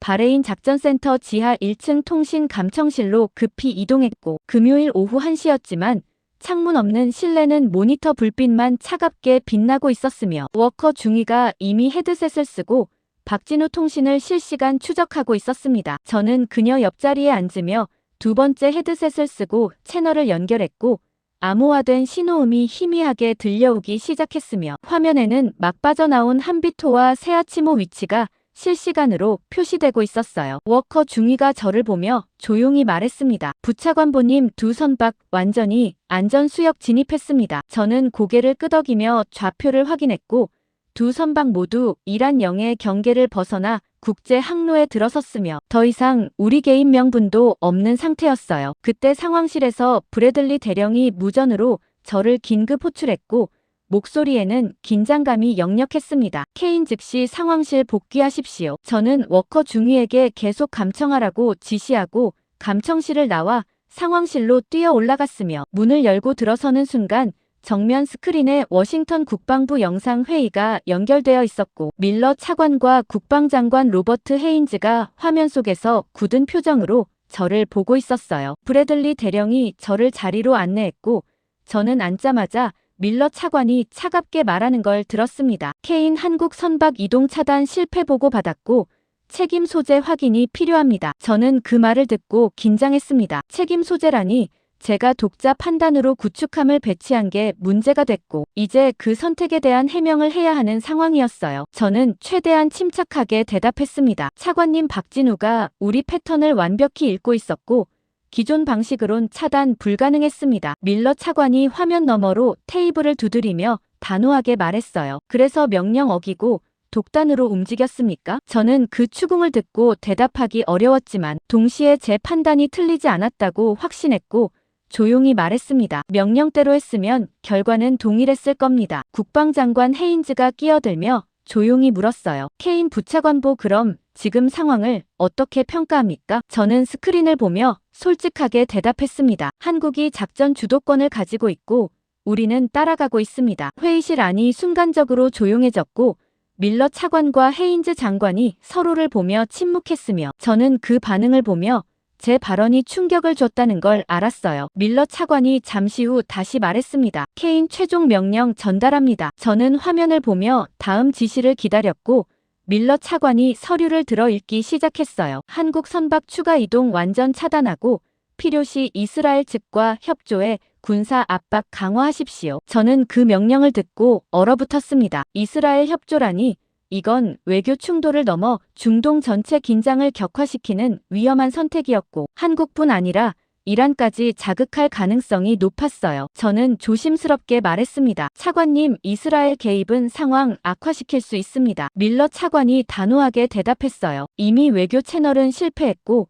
압박 수위 올리는 수밖에 없습니다. 영상회의가 종료되고 스크린이 꺼졌으며 브래들리 대령이 저를 보며 조용히 물었습니다. 케인, 이스라엘 측 연락해야 합니까? 저는 그 질문을 듣고 선택해야 했습니다. 명령대로 이스라엘에 협조 요청할지 아니면 독자적으로 다른 방법을 찾을지 결정해야 했고 시간은 계속 흘러가고 있었어요. 저는 결국 고개를 끄덕이며 대답했습니다. 일단 연락하되 저도 독자 분석 계속하겠습니다. 브래들리 대령이 참모들에게 이스라엘 측 연락 지시를 내렸고 저는 다시 감청실로 내려가 워커 중위와 합류했으며 박진우 통신을 계속 추적하기 시작했어요. 워커 중위가 제 귀환을 보며 조용히 말했습니다. 부차관보님, 새로운 교신 포착됐습니다. 저는 즉시 헤드셋을 쓰고 신호를 확인했고 박진우가 남은 선박들에게 새로운 좌표를 전송하고 있었으며 이번에는 세비토와 푸른 바다호가 수신 대상이었어요. 저는 좌표 데이터를 해독하려 했지만 여전히 암호화가 강했고 다만 이동 예정 시각만 확인할 수 있었으며 오후 3시로 설정되어 있었습니다. 저는 시계를 봤고 지금이 오후 1시 30분이었으며 1시간 30분 후 추가 이동이 시작될 거라는 뜻이었어요. 저는 워커 중위에게 말했습니다. 해당 좌표 예측 가능합니까? 워커 중위가 키보드를 두드리며 과거 패턴 분석을 시작했고 박진우가 사용했던 항로 데이터를 기반으로 역추적했으며 3분 후 결과가 나왔습니다. 예상 이동 방향은 오만 해역이었고 두 선박이 동시에 해협을 완전히 벗어날 것으로 계산됐으며 이건 최종 탈출 단계였어요. 저는 그 예측을 보며 불안했습니다. 오후 3시면 이스라엘 측 협조 요청이 완료될 시각이었고 군사 압박도 준비될 거였지만 박진우는 그 타이밍을 이미 계산하고 있을 가능성이 높았어요. 그때 상황실에서 긴급 호출이 왔고 브래들리 대령 목소리가 다급했습니다. 케인, 즉시 복귀하십시오. 이스라엘 측 응답 왔습니다. 저는 워커 중위에게 계속 감청하라고 지시하고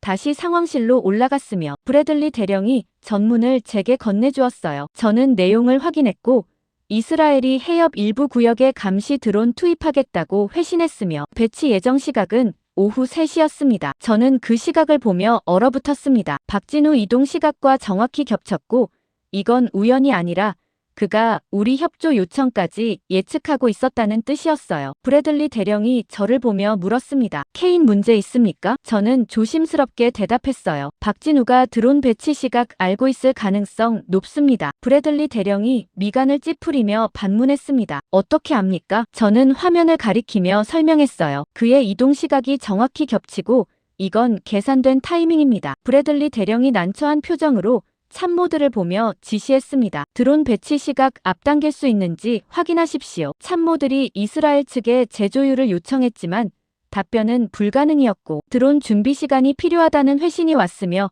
저는 그 답을 듣고 예상했던 대로라고 생각했어요. 저는 브래들리 대령에게 조용히 말했습니다. 대령님, 박진우가 드론 시야 피할 경로 이미 설계했을 겁니다. 브래들리 대령이 저를 보며 단호하게 대답했어요. 그래도 시도는 해야 합니다. 저는 더 이상 말하지 않았고 감청실로 다시 내려가 워커 중위와 함께 박진우 다음 수를 예측하기 시작했으며 시간은 급박하게 흘러가고 있었습니다. 오후 2시 40분 박진우가 최종 교신을 시작했고 세비토와 푸른 바다호에 동시 전송되는 암호화 메시지를 포착했으며 저는 그 신호를 집중해서 들었지만 여전히 내용은 해독할 수 없었어요. 다만 전송 직후 두 선박이 동시에 엔진 출력을 올리기 시작했고 이동 준비를 완료하는 모습이 스크린에 표시됐으며 저는 그 장면을 보며 긴장했습니다. 오후 3시 정각 이스라엘 드론이 해협 상공에 도착했고 감시 영상이 실시간으로 상황실 스크린에 송출되기 시작했으며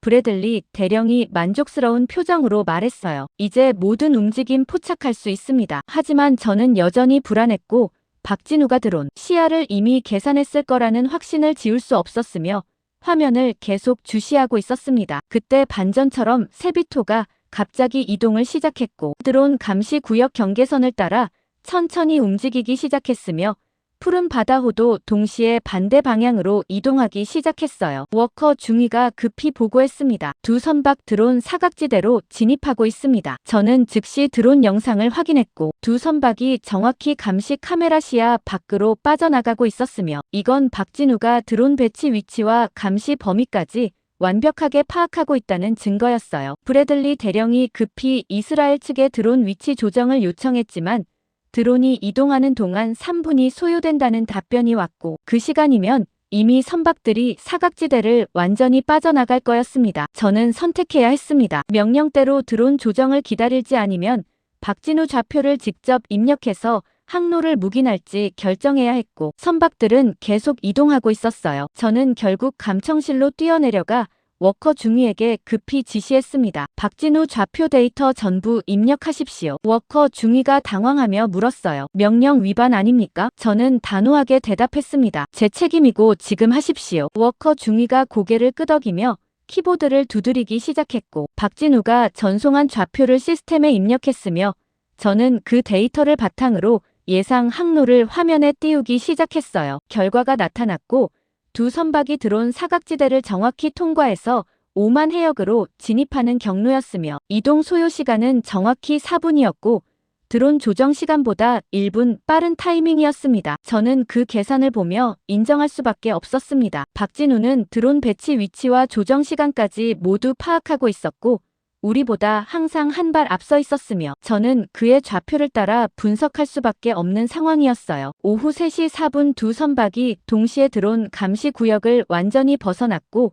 안전 항로로 진입하기 시작했으며 저는 그 장면을 스크린으로 확인하며 명령을 어긴 대가를 각오하고 있었습니다. 브래들리 대령이 감청실로 내려와 제 뒤에 서서 조용히 물었어요. 케인, 이거 당신이 한 겁니까? 저는 고개를 끄덕이며 대답했습니다. 제가 좌표 입력했습니다. 브래들리 대령이 한숨을 쉬며 말했어요. 워싱턴 보고해야 합니다. 저는 화면을 보며 조용히 대답했습니다. 알고 있습니다. 하지만 저는 후회하지 않았고 박진우 판단이 우리보다 정확했다는 걸 인정하게 됐으며 이 작전은 우리가 아니라 한국이 주도하고 있다는 결론에 도달했고 더 이상 명령과 현실 사이에서 중립을 유지할 수 없다는 걸 깨달았습니다. 명령과 현실 사이에서 중립을 유지할 수 없다는 깨달음. 이후 저는 바레인에서 긴급 철수 명령을 받고 토요일 새벽 워싱턴 펜타곤으로 복귀했으며 오전 9시에 지하 3층 상황 보고 회의실로 소집됐고 블라인드가 내려진 실내는 차갑게 가라앉아 있었습니다. 타원형 테이블 상석에는 밀러 차관과 국방장관 헤인즈가 앉아 있었고 그 옆으로 NSC 보좌관 수전 파커와 합참 작전국장 로렌스 소장이 서류를 펼쳐놓고 있었으며 저는 배정된 자리에 앉자마자 밀러 차관이 차갑게 말하는 걸 들었어요. 케인, 바레인에서 독단 행동 보고 받았고 해명이 필요합니다. 저는 준비한 보고서를 테이블 위에 올려놓으며 최대한 침착하게 대답했습니다. 차관님, 박진우 좌표가 가장 정확했고 그걸 따르지 않으면 작전 파악 자체가 불가능했습니다. 밀러 차관이 보고서를 집어들지도 않고 저를 노려보며 단호하게 말했어요. 그래서 명령 무시하고 한국 작전 도운 겁니까? 저는 그 추궁을 듣고 불쾌했지만 동시에 제 선택을 후회하지 않았고 조용히 대답했습니다. 돕는 게 아니라 이해하려 했습니다. 헤인즈 장관이 끼어들며 조심스럽게 물었어요. 케인 부차관보, 현재 한국 작전을 어떻게 평가합니까? 저는 그 질문을 듣고 솔직하게 대답했습니다. 완전히 설계된 작전이고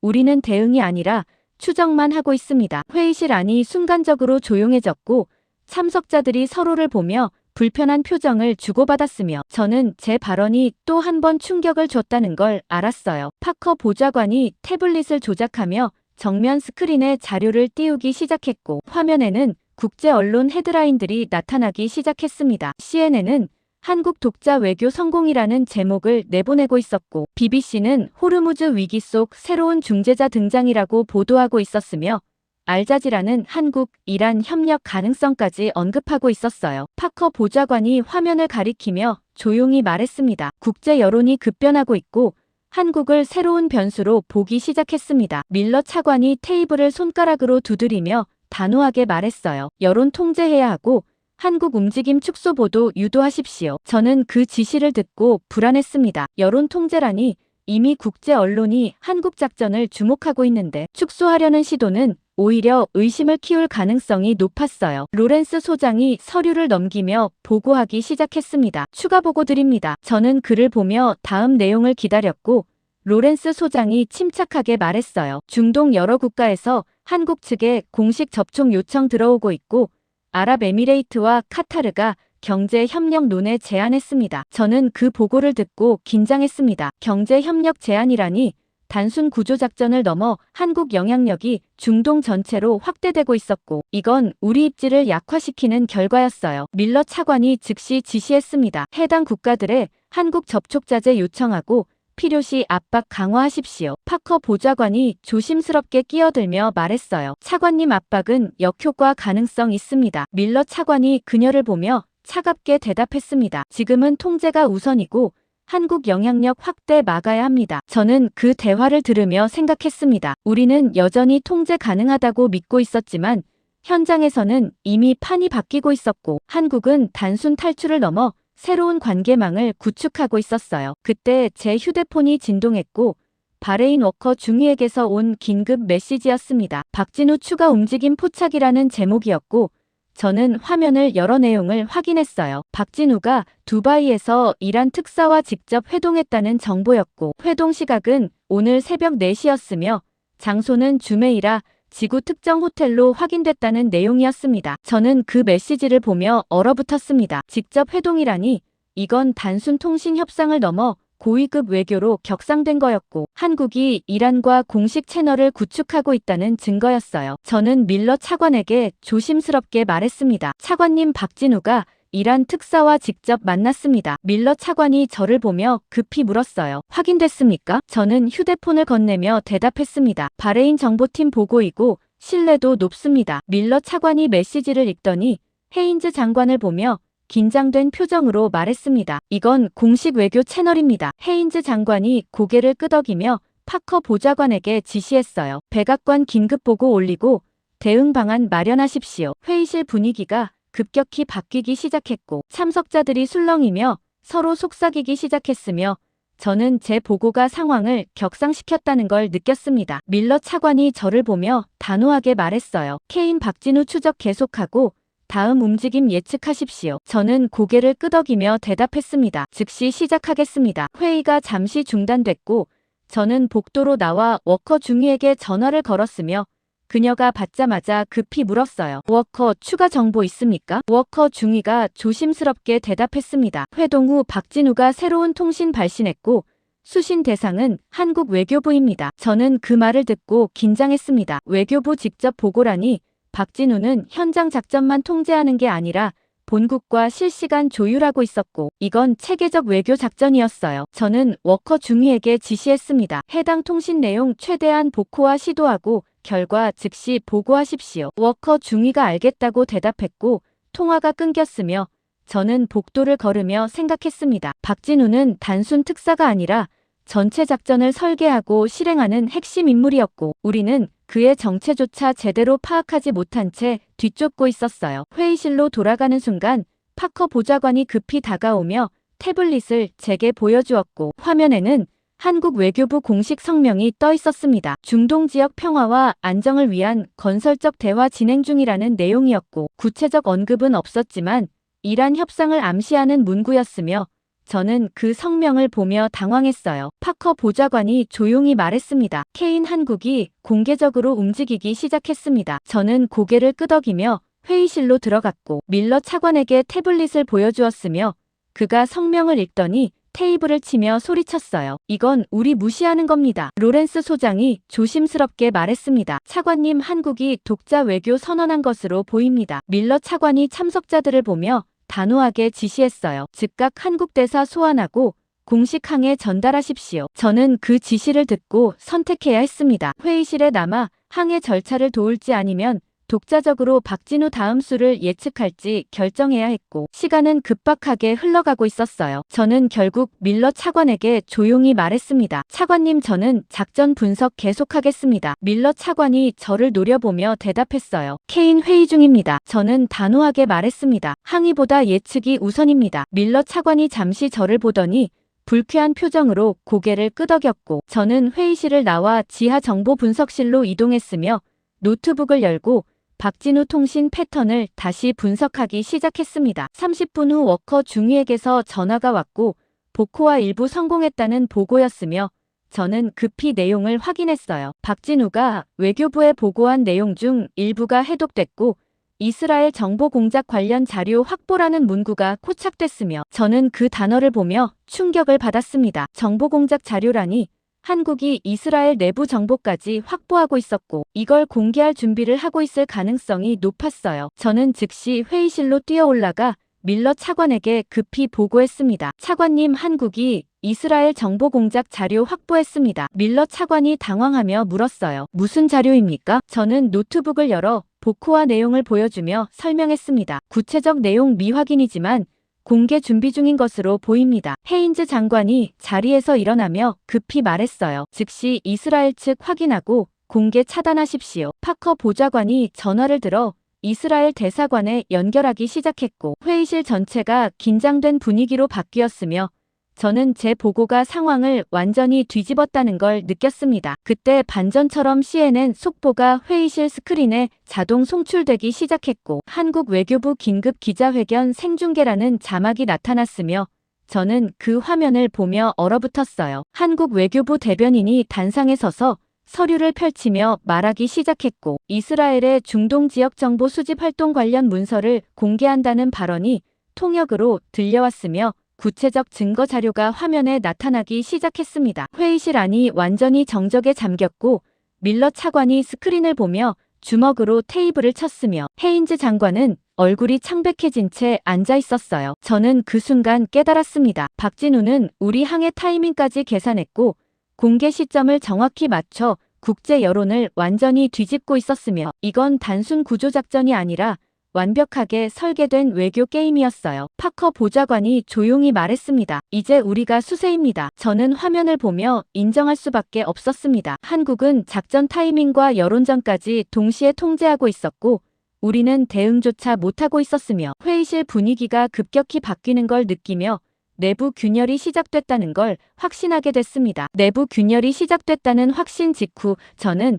펜타곤 회의실을 나와 지하 정보 분석실로 다시 내려갔고 토요일 오후 2시였지만 실내는 여전히 모니터 불빛만 차갑게 빛나고 있었으며 저는 노트북을 열어 남은 선박들의 실시간 위치를 확인하기 시작했습니다. 스크린에는 아직 해협에 남아있는 한국 선박 4척이 표시되고 있었고 모두 이란 영해 인근 안전구역에서 천천히 이동 중이었으며 박진우 지시를 기다리는 것처럼 보였어요. 저는 통신 로그를 열어 최근 교신 기록을 검색했고 지난 3시간 동안 박진우 발신 기록이 없었다는 걸 확인했으며 이 침묵 자체가 오히려 불안했습니다. 그때 바레인 워커 중위에게서 전화가 왔고 저는 급히 받으며 물었어요. 워커, 새로운 정보 있습니까? 워커 중위가 조심스럽게 대답했습니다. 부차관보님, 중동 여러 국가에서 한국 측 접촉 요청이 급증하고 있고 아랍에미레이트에서 공식 경제사절단 파견 제안했습니다. 저는 그 보고를 듣고 긴장했습니다. 경제사절단이라니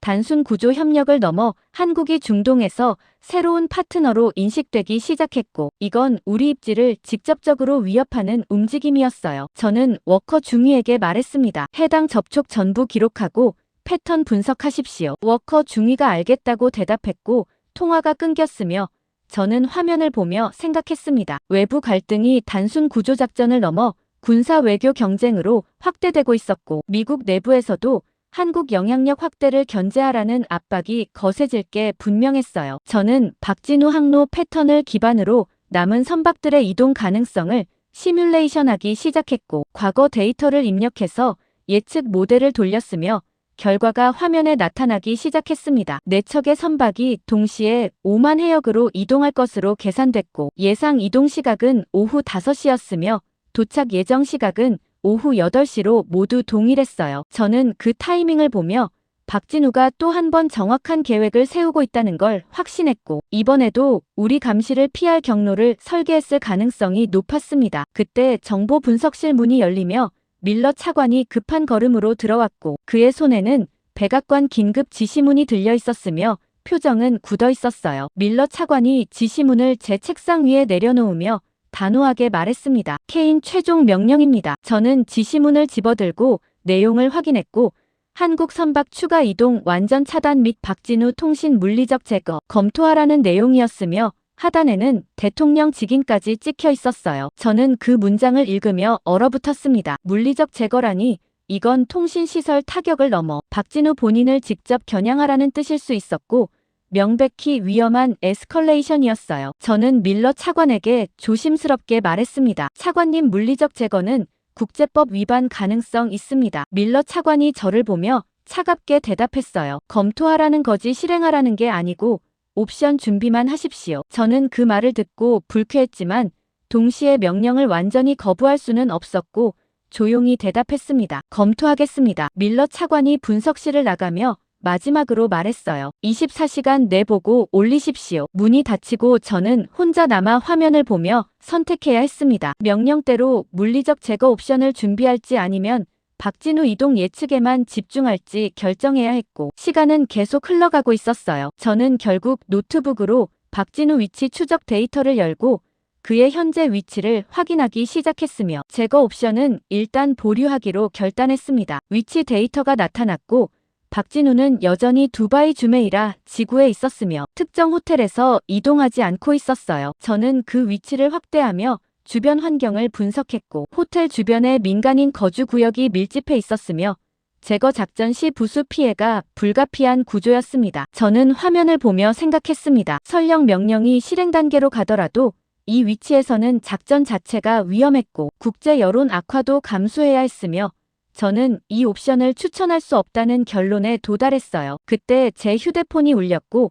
워싱턴 CIA 분석관 제니퍼 클라크에게서 온 긴급 전화였습니다. 저는 받으며 물었어요. 클라크 무슨 일입니까? 클라크가 다급하게 대답했습니다. 케인 남은 선박 중 한 척이 예상보다 빠르게 움직이기 시작했습니다. 저는 즉시 노트북으로 선박 위치를 확인했고 한비토가 갑자기 속도를 올리며 봉쇄구역 쪽으로 향하고 있었으며 이건 제 예측과 다른 움직임이었어요. 저는 클라크에게 급히 물었습니다. 다른 선박들은요? 클라크가 화면을 확인하며 대답했어요. 나머지 3척은 여전히 대기 중이고 한비토만 단독 이동합니다. 저는 그 패턴을 보며 당황했습니다. 단독 이동이라니 박진우는 항상 동시 작전을 선호했는데 이번엔 한 척만 먼저 보냈고 이건 제가 놓친 변수가 있다는 뜻이었어요. 저는 과거 데이터를 다시 검색했고 한비토 이동 경로를 역추적하기 시작했으며 특이 패턴을 찾으려 했지만 명확한 단서는 나오지 않았습니다. 클라크가 조심스럽게 말했어요. 케인 이거 미끼일 가능성 있습니다. 저는 그 말을 듣고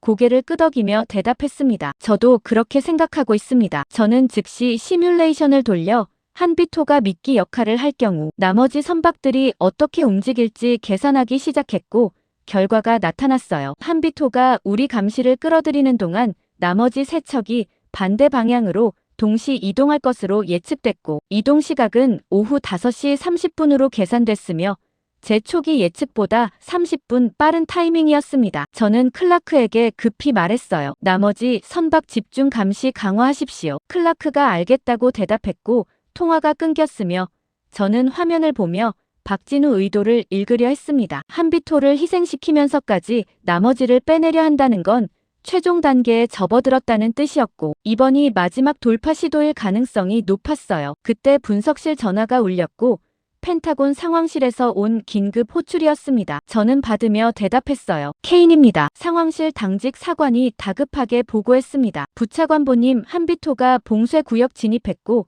이란 민병대 고속정 6척이 접근 중입니다. 저는 즉시 노트북으로 실시간 영상을 연결했고 한비토가 위험수역 한가운데 들어가 있었으며 주변을 고속정들이 둘러싸기 시작했어요. 저는 그 장면을 보며 긴장했습니다. 고속정 포위라니 이건 단순 미끼를 넘어 실제 위험 상황이었고 한비토 선원들이 실제로 위협받고 있었어요. 저는 상황실에 급히 지시했습니다. 긴급 구조 자산 투입 가능합니까? 당직 사관이 난처하게 대답했어요. 워싱턴 승인 필요하고 시간 걸립니다. 저는 그 답을 듣고 좌절했습니다. 승인 기다리는 동안 한비토는 완전히 고립될 거였고 선원들은 위험에 노출될 거였으며 저는 독자 판단으로 움직여야 하는지 고민하기 시작했어요. 그때 반전처럼 나머지 세 척의 선박이 동시에 이동을 시작했고 제 예측대로 한비토 반대편으로 천천히 항로를 변경하기 시작했으며 클라크가 급히 전화를 걸어왔습니다. 케인 세 척 동시 이동 시작했습니다. 저는 화면을 전환해서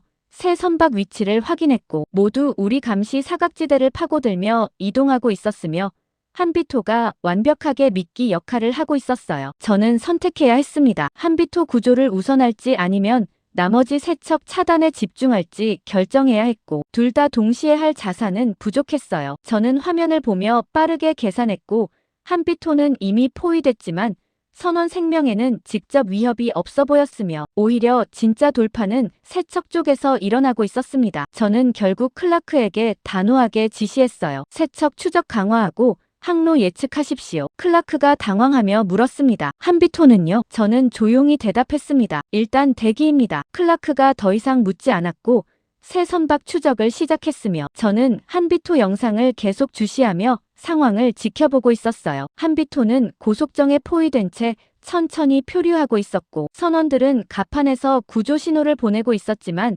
실제 공격 징후는 없었으며 이건 박진우가 계산한 안전 범위 내였습니다. 저는 그 장면을 보며 깨달았습니다. 박진우는 한비토를 의도적으로 위험 구역에 보내 우리 주의를 끌었고 선원 안전까지 계산에 넣고 움직였으며 진짜 작전은 전혀 다른 곳에서 조용히 진행되고 있었어요. 클라크가 다시 전화를 걸어왔고 저는 받으며 들었습니다. 세 척 모두 안전 항로 진입 완료했습니다. 저는 화면을 확인했고 새 선박이 동시에 봉쇄 구간을 완전히 빠져나갔으며 오만 해역으로 향하고 있었어요. 저는 그 장면을 보며 인정할 수밖에 없었습니다. 이 작전은 단순 탈출이 아니라 완전한 판 흔들기였고 박진우는 우리 감시망 자체를 무력화시켰으며 한비토까지 계산된 희생으로 활용했고 저는 그의 작전 구조가 우리보다 몇 수 앞서 있다는 걸 완전히 인정하게 됐으며 더 이상 통제 가능하다는 환상을 버려야 한다는 걸 깨달았습니다. 통제 가능하다는 환상을 버려야 한다는 깨달음 직후 저는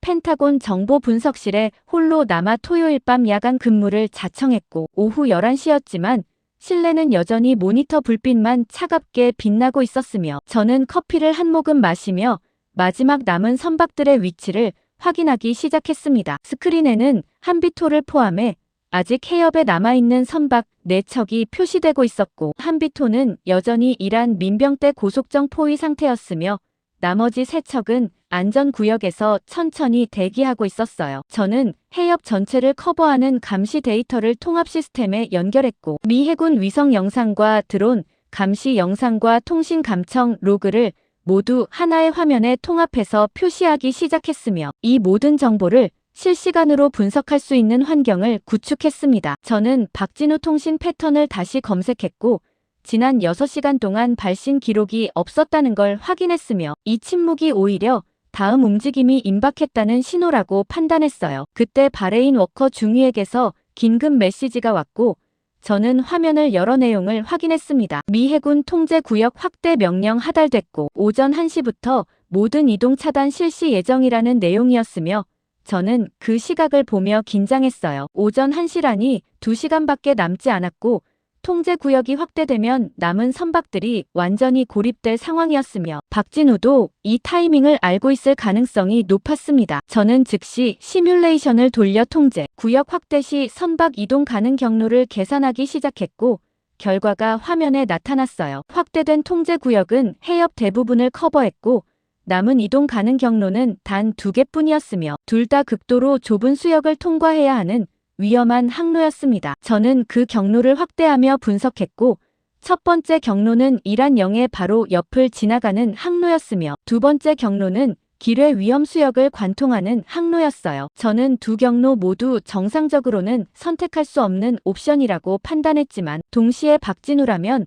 이 중 하나를 선택할 거라는 확신이 들었습니다. 그때 통신 감청 시스템에서 알람이 울리기 시작했고 박진우 발신 신호가 포착됐다는 메시지가 나타났으며 저는 즉시 헤드셋을 쓰고 채널을 연결했어요. 암호화된 신호가 들려오기 시작했고 수신 대상은 남은 선박 4척 전체였으며 발신 시각은 자정 직전이었습니다. 저는 신호를 녹음하며 복호화를 시도했지만 여전히 암호 수준이 높아 내용 해독은 불가능했고 다만 전송 데이터 용량이 이전보다 훨씬 컸다는 걸 확인할 수 있었어요. 저는 데이터 용량을 분석했고 이건 단순 좌표 전송이 아니라 상세한 작전 지시를 포함하고 있을 가능성이 높았으며 박진우가 최종 단계 명령을 내린 거라고 판단했습니다. 저는 즉시 워싱턴 상황실에 전화를 걸었고 당직 사관이 받았으며 저는 급히 보고했어요. 박진우 최종 교신 포착했고 선박 이동 임박한 것으로 보입니다. 당직 사관이 긴장된 목소리로 대답했습니다. 즉시 상급자 보고하겠습니다. 저는 통화를 끊고 스크린을 보며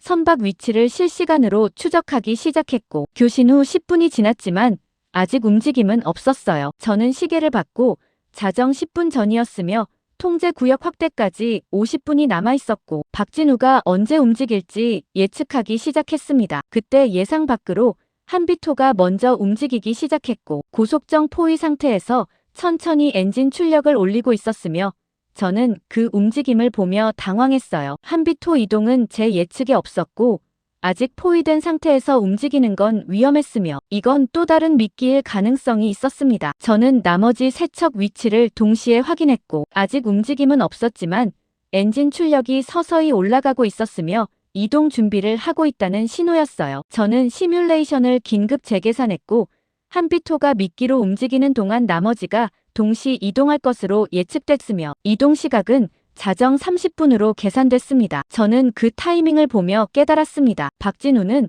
통제 구역 확대 30분 전에 모든 선박을 동시에 이동시킬 계획이었고 우리 감시 교대 시간까지 계산해 넣고 있었으며 이건 완벽하게 설계된 타이밍이었어요. 자정이 지나고 한비토가 계속 이동하고 있었고 고속정들이 거리를 두기 시작했으며 저는 그 장면을 보며 박진우가 이란 측과도 이 타이밍을 조율했다는 걸 확신했습니다. 자정 15분 나머지 3척이 동시에 움직이기 시작했고 모두 서로 다른 방향으로 천천히 항로를 변경하고 있었으며 저는 각 선박 이동 경로를 추적하기 시작했어요. 첫 번째 선박 세아치모는 이란 영해 경계를 따라 북쪽으로 향하고 있었고 두 번째 선박 푸른 바다호는 오만 해역 쪽으로 동쪽 항로를 선택했으며 세 번째 선박 세비토는 남쪽 수역으로 천천히 이동하고 있었습니다. 저는 세 경로를 동시에 분석했고 모두 미 해군 감시 사각지대를 파고드는 항로였으며 박진우가 우리 감시 주기를 완벽하게 계산했다는 증거였어요. 저는 워싱턴 상황실에 다시 전화를 걸었고 긴급 보고를 시작했습니다. 4척 동시 이동 시작했고 모두 다른 방향입니다. 당직 사관이 급히 물었어요. 차단 가능합니까? 저는 화면을 보며 계산했고 우리 자산으로는 4방향을 동시에 막을 수 없었으며 최대 2방향만 차단 가능했어요. 저는 조심스럽게 대답했습니다. 전부는 불가능하고 우선순위 결정 필요합니다. 당직 사관이 잠시 침묵하다가 대답했어요. 대기하십시오. 저는 전화를 붙잡고 기다렸지만 시간은 계속 흘러가고 있었고 선박들은 이미 통제 구역 경계에 접근하고 있었으며 저는 독자 판단으로 움직여야 하는지 고민하기 시작했습니다. 자정 20분 당직 사관이 다시 말했어요. 케인 부차관보님 상급자 연락 안 됩니다. 저는 그 말을 듣고 얼어붙었습니다. 연락 안 된다니 이 시각에 결정권자를 찾을 수 없었고 저는 혼자 판단해야 하는 상황에 놓였어요. 저는 선택해야 했습니다. 명령 없이 독단으로 차단 방향을 결정할지 아니면 박진우 계획을 따라 감시 데이터만 수집할지 결정해야 했고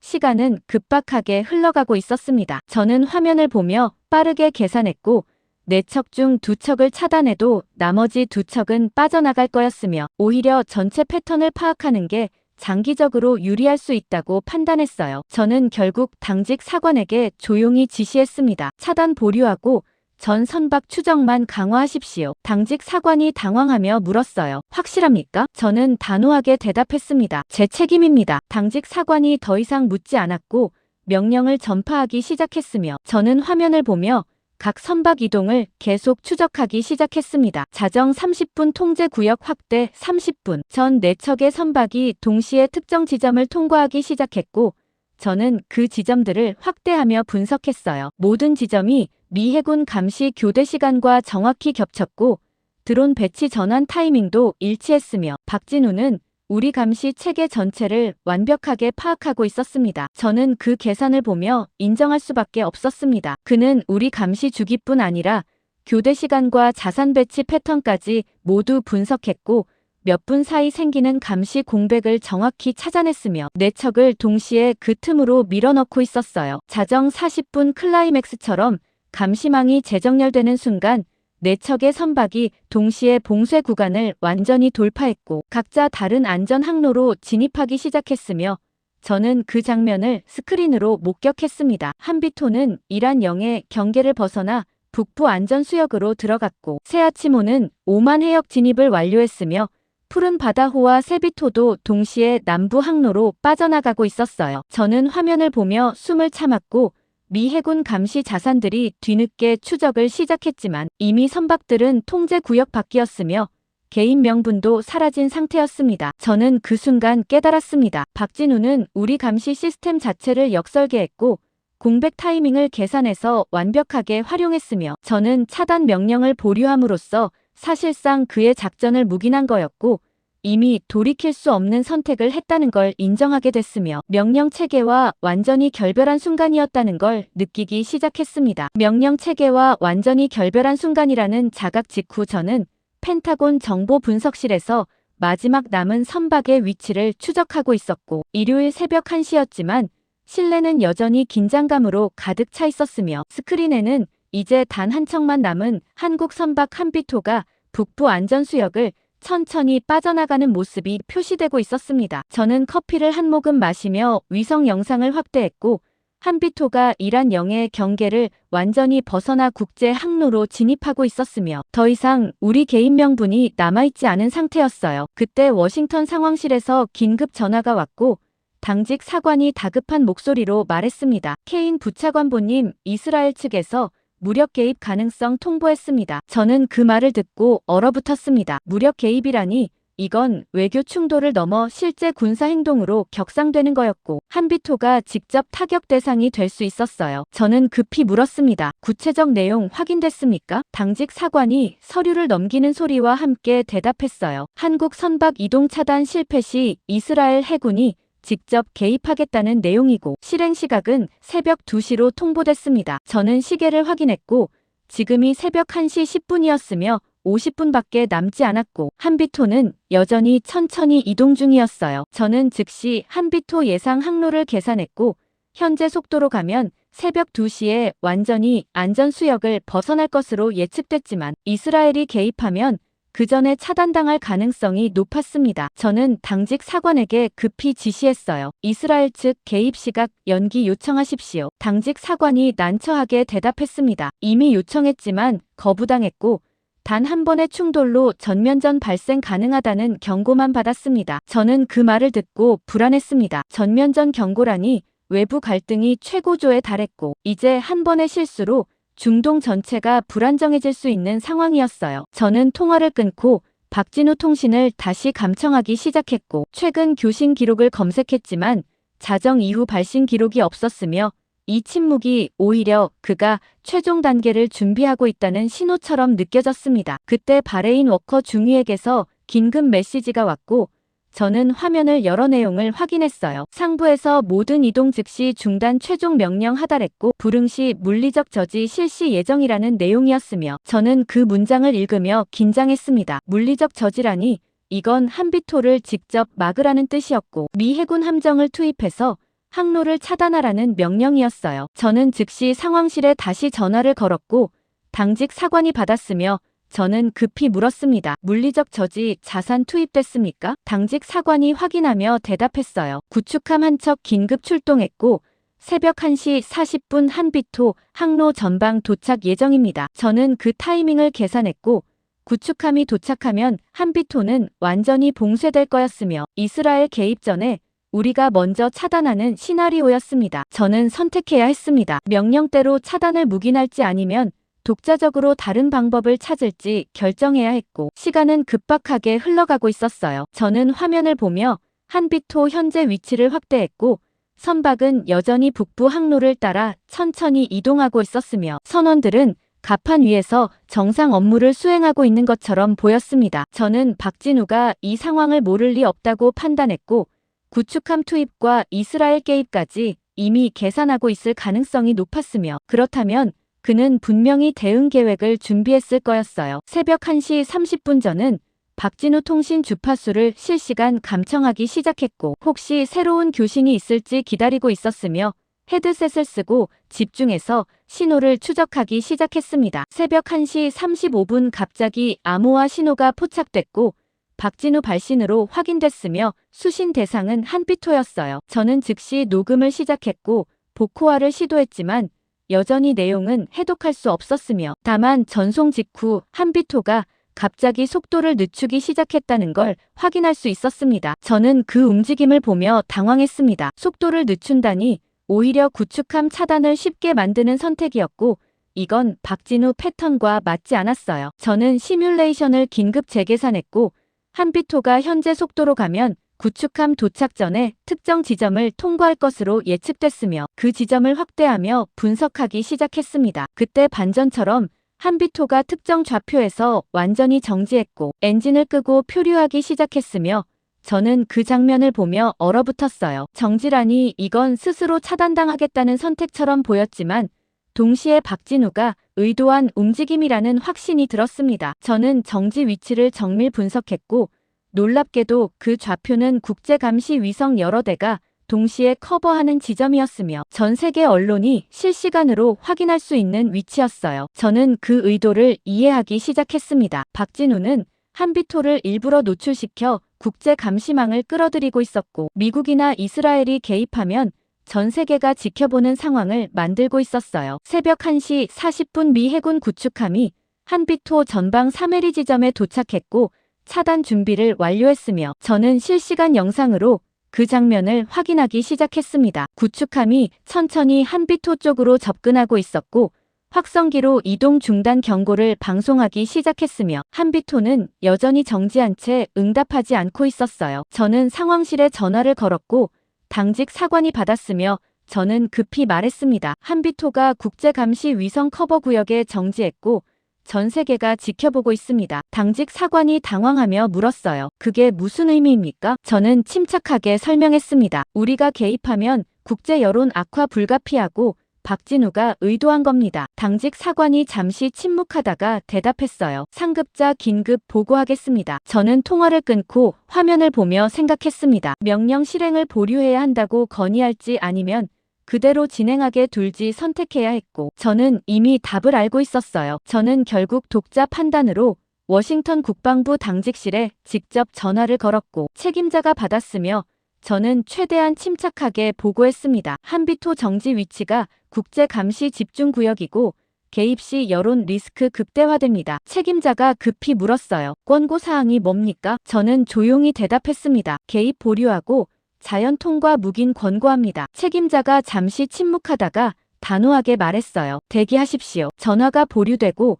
저는 화면을 보며 한비토와 구축함 거리를 계속 추적하고 있었으며 구축함은 여전히 천천히 접근하고 있었지만 실제 차단 행동은 취하지 않고 있었습니다. 새벽 1시 50분 책임자가 다시 전화를 받았고 조용히 말했어요. 케인 개입 보류 승인됐습니다. 저는 그 말을 듣고 안도의 한숨을 쉬었습니다. 개입 보류라니 제 건의가 받아들여졌고 한비토는 차단당하지 않을 거였어요. 저는 즉시 구축함의 지시가 전달되는 걸 확인했고 구축함이 천천히 후퇴하기 시작했으며 한비토는 여전히 정지한 채 국제감시 아래 놓여 있었습니다. 새벽 2시 정각 클라이맥스처럼 이스라엘 개입 예정 시각이 됐지만 아무 일도 일어나지 않았고 전 세계 감시망이 집중된 상태에서 어떤 세력도 개입하지 못하고 있었으며 저는 그 정적을 느끼며 박진우 의도를 완전히 이해하게 됐습니다. 그는 한비토를 일부러 노출시켜 국제사회 전체를 방패로 삼았고 미국도 이스라엘도 감히 손댈 수 없는 상황을 만들었으며 전 세계가 지켜보는 가운데 천천히 포위망을 벗어나는 완벽한 설계였어요. 새벽 2시 10분 한비토가 다시 엔진을 가동하기 시작했고 천천히 북부 항로를 따라 이동을 재개했으며 저는 그 장면을 스크린으로 확인하며 모든 게 끝났다는 걸 느꼈습니다. 결과적으로 어떤 세력도 개입하지 못했고 마지막 선박이 탈출에 성공했으며 저는 이 작전이 단순한 구조가 아니라 완벽하게 설계된 국제 게임이었다는 걸 인정하게 됐고 박진우는 군사력이 아니라 국제 여론을 무기로 사용했으며 우리는 그 앞에서 아무것도 할 수 없었다는 걸 깨달으며 통제권이 완전히 넘어갔다는 사실을 최종적으로 받아들이게 됐습니다. 통제권이 완전히 넘어갔다는 사실을 최종적으로 받아들인 직후 저는 일요일 오전 워싱턴으로 복귀 명령을 받았고 오후 2시에 펜타곤 지하 3층 최종 보고서 작성실로 소집됐으며 블라인드가 내려진 좁은 방 안에는 책상 하나와 노트북 한 대만 놓여 있었습니다. 국무부 밀러 차관이 문을 열고 들어오며 두꺼운 서류 봉투를 제 앞에 내려놓았고 그의 표정은 지쳐 있었지만 목소리는 여전히 단호했으며 저를 보고 조용히 말했어요. 케인, 이번 사건을 단순 해상 구조 작전으로 정리하십시오. 저는 진실을 알리겠습니다. 밀러 차관이 얼굴이 점점 굳어지기 시작했으며 저는 그 반응을 보며 각오했습니다. 밀러 차관이 단호하게 말했어요. 케인 명령 위반이고 징계 감수하십시오. 저는 여전히 침착하게 대답했습니다. 감수하겠습니다. 밀러 차관이 저를 노려보며 마지막으로 말했습니다. 즉시 나가십시오. 결과적으로 저는 자리에서 배제될 거였지만 동시에 진실은 기록됐고 워커 중위 보고서와 제 보고서가 모두 공식 문서로 남았으며 언젠가 누군가는 읽을 거였어요. 저는 펜타곤 건물을 나와 주차장으로 걸어가며 하늘을 봤습니다. 해가 지고 있었고 워싱턴 거리는 평온했지만 중동에서는 한국이 새로운 관계망을 구축하고 있었으며 박진우는 다음 작전을 준비하고 있을 거였어요. 저는 차에 타며 마지막으로 생각했습니다. 우리는 통제한 적이 없었고 우리는 따라갔을 뿐이었으며 박진우는 처음부터 끝까지 판을 설계했고 우리는 그 안에서 예정된 역할을 했을 뿐이었으며 이제 그 사실을 인정하는 것만이 남았다는 걸 깨달으며 시동을 걸고 펜타곤을 떠났고 뒷거울 속으로 사라지는 건물을 보며 이 이야기가 여기서 끝나지 않을 거라는 확신만 남긴 채 워싱턴 거리로 빠져나갔습니다.